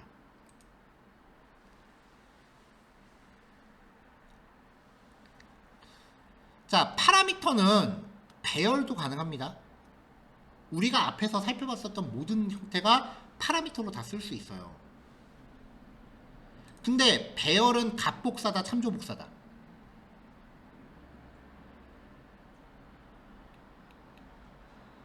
참조복사라고 했죠. 자, 일반 배열끼리의 대입과 마찬가지로 파라미터로 전달되는 배열도 참조 형태로 전달됩니다. 자, 어제 우리 이런 얘기 했잖아요. 인트 배열 K가 1, 3, 5고 인트 배열 A에다가 K를 대입하면, 그냥 다짜고짜 대입해버리면 A의 0번째에다가 10을 대입하면 원본에 있는 게도 같이 바뀐다 그랬죠. 이게 참조 복사예요. 파라미터로 전달하는 게 이 현상이 발생을 해요.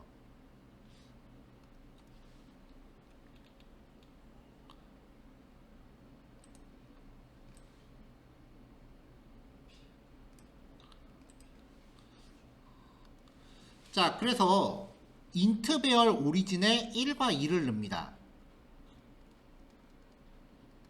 오리진은 값이 두 개죠. 1, 2예요. 자, 오리진의 0번째 1 출력하고요. 1번째는 2가 출력되겠죠.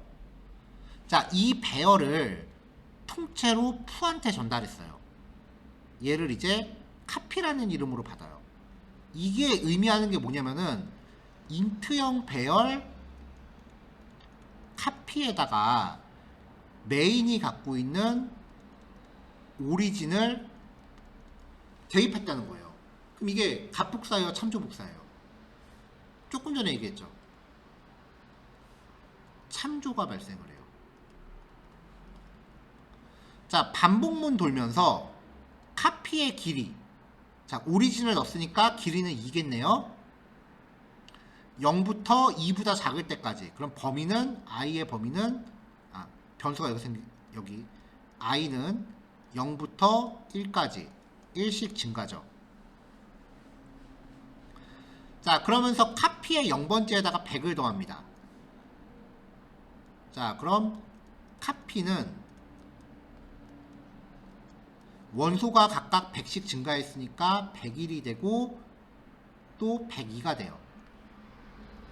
자, 여기서 카피의 0번째는 101, 카피의 1번째는 102라고 출력을 하고 선 긋고 종료했어요. 종료하면 다시 돌아가죠? 자, 그러고 나서 오리진의 0번째랑 오리진의 1번째를 같이 출력을 하는데 지금 오리진이 참조가 됐다 그랬죠? 참조된 내용을 지금 원소를 수정했잖아요. 그럼 원본은 어떻게 된다? 같이 바뀐다. 그러니까 여기서 출력하면 여기도 오리진이 101과 102가 된다는 거예요. 오리진의 0번째랑 1번째가. 이거 굉장히 중요한 거예요.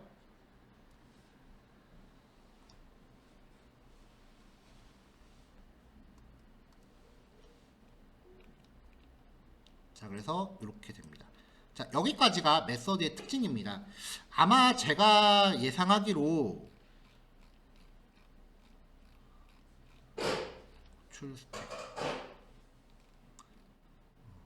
여러분들 낮에 수업하시면서 여기 리턴 값까지만 배우고 뒤에 나온 메서드 간의 호출일부터는 별로 깊게 언급을 안 하셨지 않을까 생각을 해요. 제 예상컨대는. 네. 아마 다른 책들도 이 얘기는 아마 깊게 안 할 거예요. 왜냐면 요 내용들은 보통 자바 책에서 얘기를 안 하고요. 전공생들 배우는 C 책에서 얘기를 하거든요. 근데 이게 자바에서도 그 특성이 그대로 유지되기 때문에 요건 이제 제가 나름대로 추가한 내용이에요. 자, 요거는 실습하면서 연구 좀 진득하게 해봐야겠죠? 앞에 거는 그래도 좀 빨리빨리 해도 좀 아마 빠듯했을 거야. 앞에 거 내용은 따라가는데. 그래도 못 따라가기는 조금 힘들었을 텐데, 그 따라오는데 조금 힘들긴 해도 그래도 한번 다시 보면 못 따라가진 않겠다 싶었을 텐데, 요거는 이제 내용 자체가 부담감이 좀 될 겁니다. 그래서 요거는 제가 실습을 아침에 요청도 있고 하니까 조금 길게 잡을게요. 실습 시간 언제까지 드릴까요?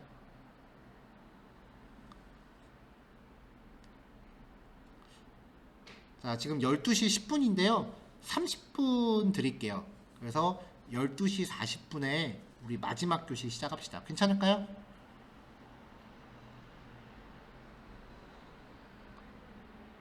네, 아무도 대답 없으면 그냥 오케이라고 합니다. 제가 딴 건 몰라도 그거를 수업하면서 잘 못해요.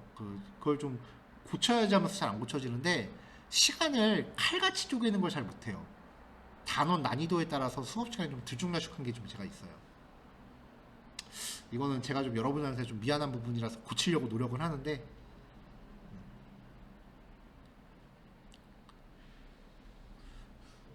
그게 실습 시간이 지금부터 40분 동안이 아니라 12시 40분에 마지막 교시 시작하겠다는 거거든요. 길어요? 그럼 12시 반에 시작합시다. 오케이. 네, 조금 이따 봐요. 자, 엄청 어려운 단원입니다. 사실 이 재기함수가 굉장히 어려운 단원이라서 조금 뜸을 들이느라고 오늘 좀 다른 이야기를 많이 한 거긴 해요. 자, 내용을 보기 전에 먼저 이 일종의 유머거든요. 자, 요거 한번 볼게요.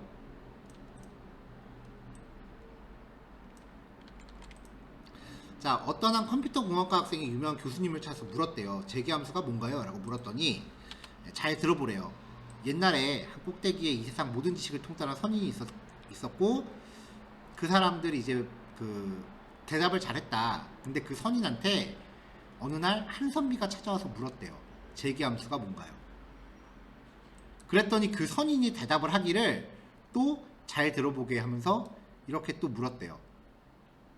그랬더니 또 그 이야기 속의 선비가 또 재기함수가 뭔가요? 라고 물어본 거죠. 그럼 어떻게 되겠어요? 그 다음부터 스토리는 어떻게 되겠어요? 잘 들어보게 다음에 또 이렇게 되겠죠. 그 다음에 또 이렇게 되겠죠. 그 다음에 어떤 스토리인지 파악이 되세요?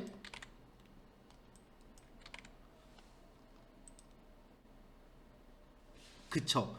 얘기가 계속 이제 꼬리에 꼬리를 물고 지가 지를 계속 꼬리에 꼬리를 물고 가는 거예요.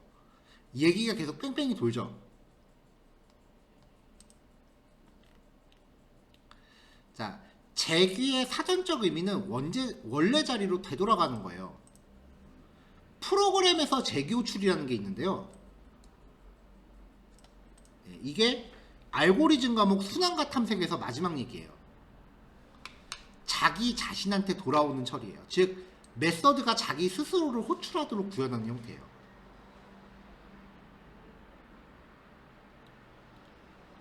자, 위에서 봤었던 얘기에서 두 가지 포인트는요. 계속되는 내용이 반복되죠. 그리고 끝도 없이 계속되죠. 만약에 이걸 이대로 프로그램으로 구현한다라고 하면은 이거는 무한루프가 돼요. 그래서 재기 호출을 구현할 때 가장 먼저 명심해야 될 거는 종료 조건을 명시하는 겁니다. 재기 호출을 구하는 가장 기본적인 예제가 팩토리얼을 구하는 겁니다. 자, 팩토리얼 같은 경우는 만약에 5의 느낌표 이렇게 표시하거든요. 그럼 5 팩토리얼이라고 부르는데 5부터 1까지 쭉 순서대로 곱하는 거예요. 공식은 쉽죠? 자, 이 팩토리얼은 우리가 흔히 알고 있는 반복문으로 구현할 수 있어요. 자, 메서드를 호출해 볼게요. get 팩토리얼 메인에서 get 팩토리얼이라고 하는 메서드를 호출합니다. 5가 전달이 돼요. 이 5가 max로 들어갑니다. max가 5예요. 자, 리절트가 1이래요. 리절트는 1이 들어가요. 자, 이래 놓고 반복문으로 곱하는 거예요. 5부터 1까지. 그럼 얘는 1씩 감소해야겠죠. 자, 그래서 i를 max부터 시작을 해요. i는 5부터 시작을 하네요. i가 0보다 클 동안 1씩 감소. 그럼 5, 4, 3, 2, 1이 되죠. 5부터 1까지 1씩 감소. 여기 적어놓은 거 똑같죠? 거기에다가 리절트가 스스로 i를 스스로 계속 곱합니다. 자, 그러면은 i가 5부터 1까지니까 1에다가 5, 4, 3, 2, 1이니까 i가 1부터 시작하죠. 1 곱하기 5는 5점. 그럼 5 곱하기 4는 20, 20 곱하기 3은 60, 60 곱하기 2는 120, 120 곱하기 1은 120. 이렇게 해서 리절트가 최종적으로 120이 되네요. 그 리절트를 리턴해요. 일로 돌아가죠. 이 자리가 120이 됩니다. 그걸 여기 리절트에다 할당을 했어요.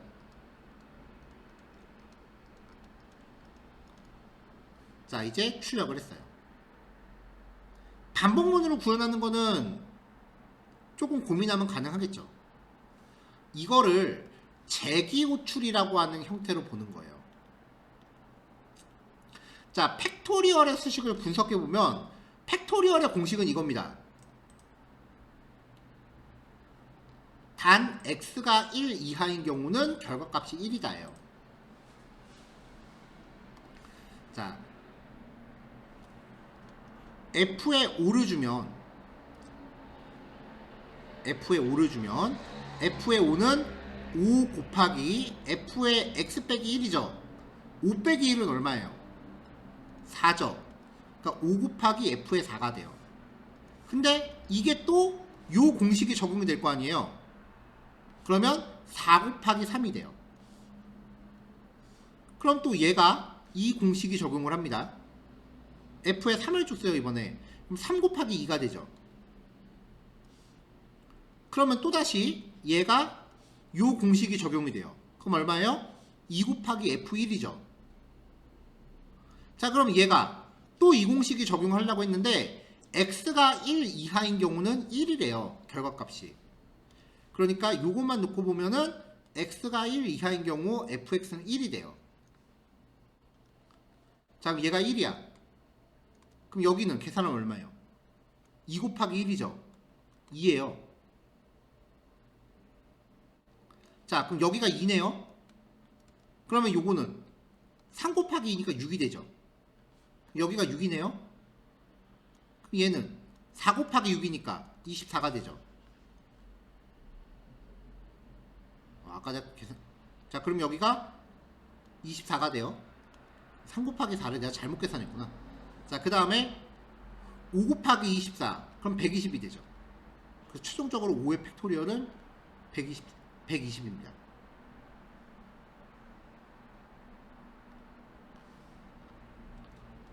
자, 팩토리얼 같은 경우는 주어진 값이 값부터 1까지만 1씩 감소하면서 곱하는 건데 조건값이 1보다 작거나 같다면 이하면 1을 리턴하는 거죠.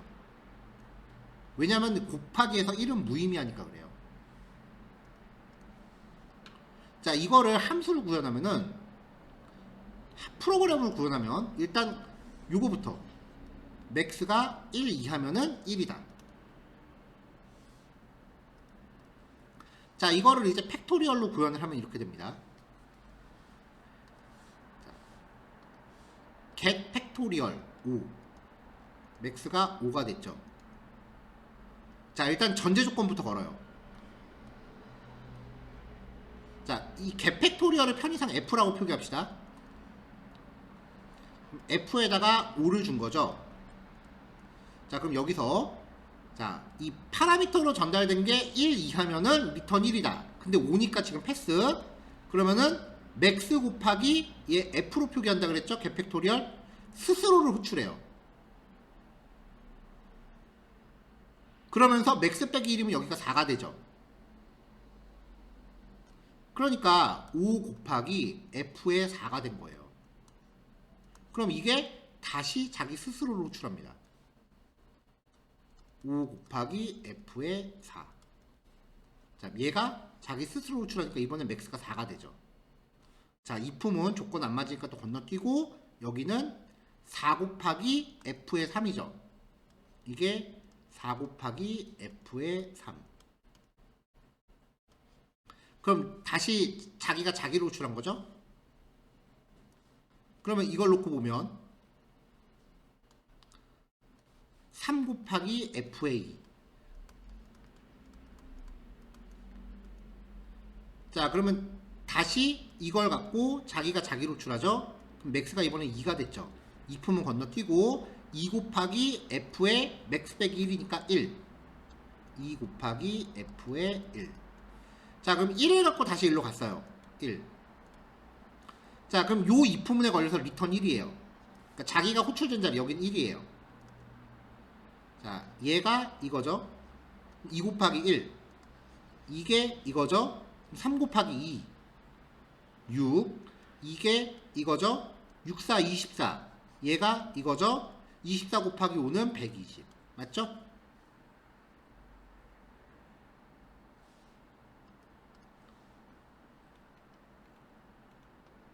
그래서 출력 결과가 120입니다.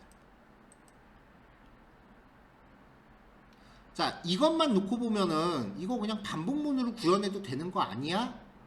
라는 느낌이 분명히 있어요. 이거는 이제 재기함수라고 하는 원리를 가장 간단하게 표현하는 예제이기 때문에 사실 팩토리얼은 반복문으로 구현하는 게 더 효율이 좋아요. 그래서 어떤 그 순환을 위한 예제가 있을 때 이걸 일반적인 반복문으로 처리하느냐 아니면 재기 호출로 구현하느냐에 따라서 어떤 게 효율이 더 좋느냐,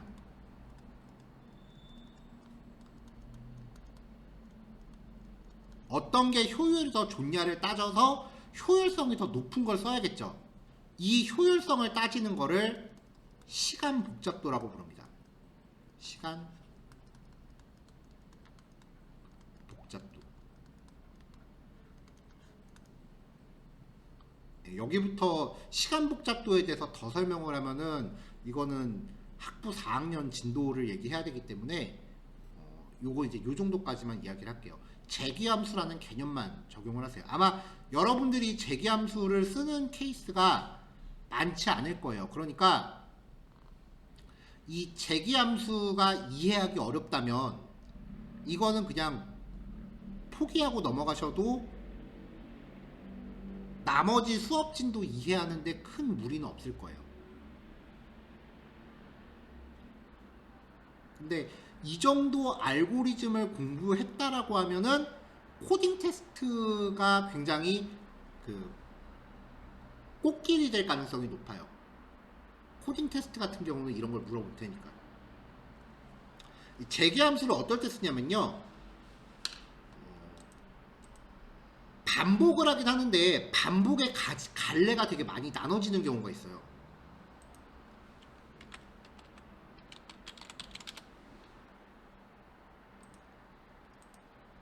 이런 걸 구현할 때요. 상품 카테고리 같은 거.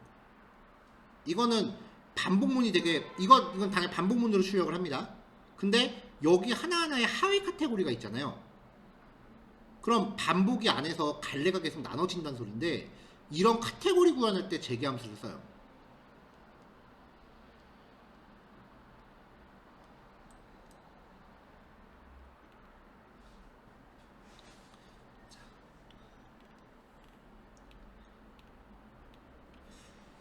자, 이번엔 총합 구하기입니다.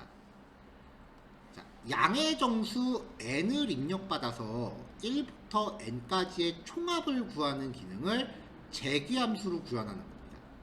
물론 이것도 포문을 쓰면 돼요. 포문을 쓰면 얼마든지 구할 수 있는데 여기서는 재기함수의 구성 방법을 익히자는 거니까. 자, 양의 정수 n을 입력받아서 1부터 n까지라는 거는 n부터 1씩 감소하면서 합산을 하고 1이 되는 순간 더 이상 진행하지 않고 종료하라는 얘기예요. 그러니까 아까 팩토리얼 공식하고 똑같은 거죠. 자, n이 5일 때 5, 4, 3이 1이 되면 되죠. 더해갖고 마지막에 1까지라고 했으니까 전달되는 값이 1이면은 그냥 결과값은 1이 돼주면 돼요. 자, f의 5는 그러니까 5 더하기 f의 n-1, 4. f의 4는 다시 요거 적용하면 4 더하기 f의 3. 아까 팩토리얼에서 곱하기만 더하기로 바꾼 겁니다. 이거는 3 더하기 f의 2. 얘는 2 더하기 f의 1인데 1부터 시작하라 그랬으니까 요 값이 1이면은 그냥 1 반환하고 끝내주면 돼요. 1 더하기 2 더하기 3 더하기 4 더하기 5가 되는 거죠.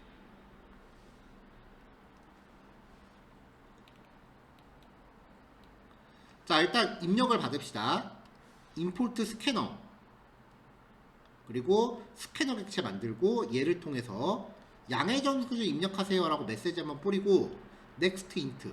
여기서 입력하는 값이 만약에 7이 됐다 라고 하면은 n이 7이 되죠.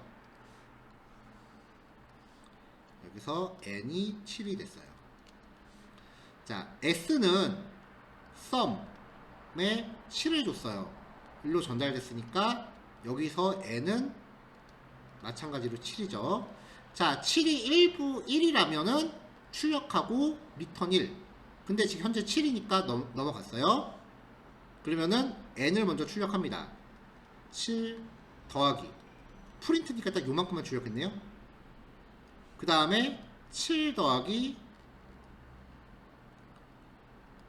sum에 6을 전달했어요. 그럼 다시 일로 들어오죠. 이번에 n은 6이에요.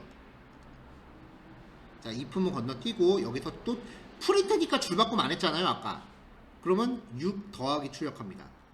여기서 다시 6 더하기 sum의 5. 다시 자기 로출해요. n은 5가 되죠. 자, if는 건너뛰고 여기서 또 출력해요. 5 더하기.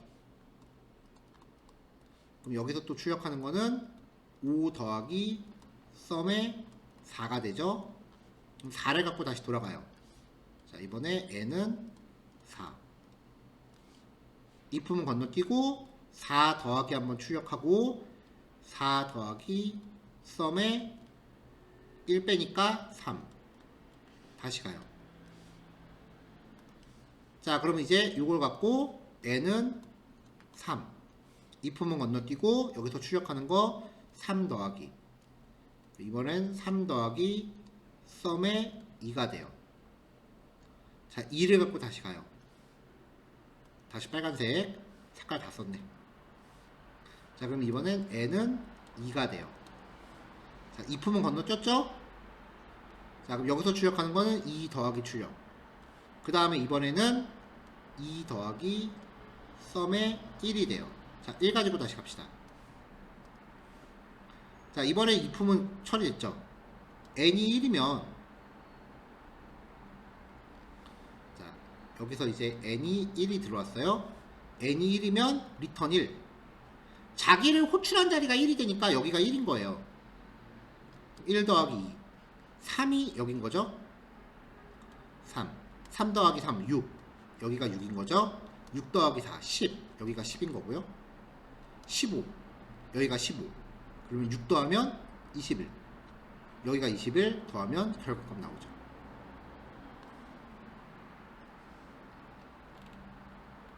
자, 입력하면은 과정이 쭉 나오고 5라고 입력했을 때 15까지만 나오고 7이라고 했을 때 28. 10이라고 입력했을 때 55.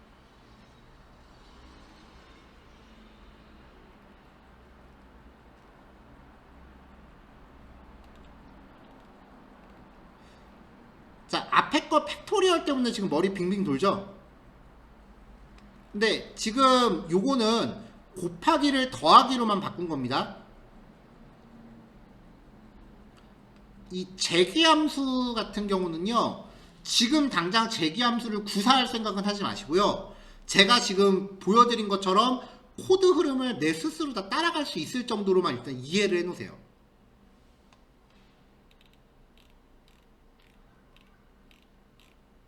자, 구구단 이제 재기함수의 끝판왕이 피보나치 수열인데, 구구단하고 피보나치 수열은 다음 시간에 합시다. 오늘 더하면은 이해 다 못하고 끝날 것 같으니까 오늘은 받아들일 수 있어 여기까지만 합시다. 자, 그래서 다음 시간에 구구단하고 피보나치 수열 얘기하고 그 클래스 나머지 진행하도록 할게요.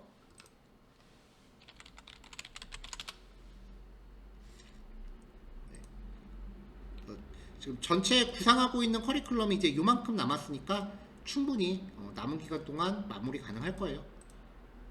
아마 3주차쯤에 한 요 정도까지 끝나지 않을까 싶어서 4주차 때 여기 플러스 알파를 더 준비해야 될 것 같아요, 제가.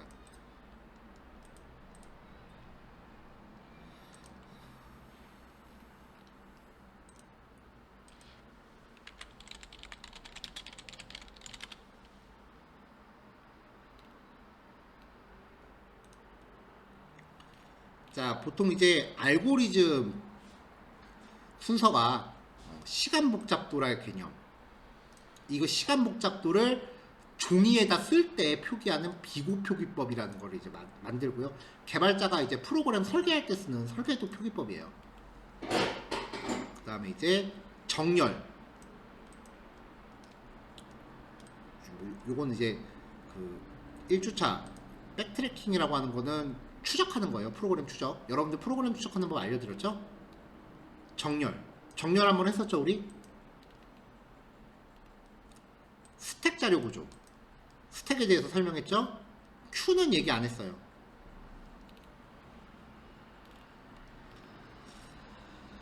그 다음에 뭐 여기 탐색이라고 들어가는 게 그 반복과 재기함수 뭐 이런 것들이에요. 그 뒤에 뭐 셋, 맵 뭐 이런 것들이 있는데 뭐 요것도 이제 기회가 되면은 이야기하도록 해봅시다. 자, 삼성 소프트웨어 역량 테스트 기출 문제래요.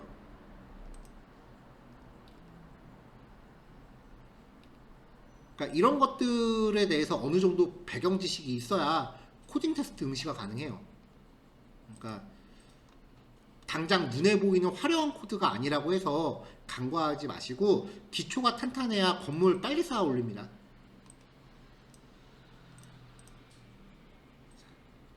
자, 남은 시간 지금 수업 종료까지 12분 남았고요.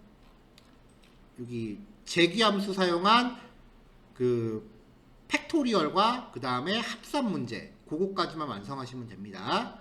자, 줌 접속하신 분들은 이제 줌 종료하셔도 되고요. 수업 영상은 이따가 한 오후쯤에 올라갈 거예요. 네, 고생 많이 하셨고 다음 주에 봅시다. 네, 마칠게요. 수고하셨습니다.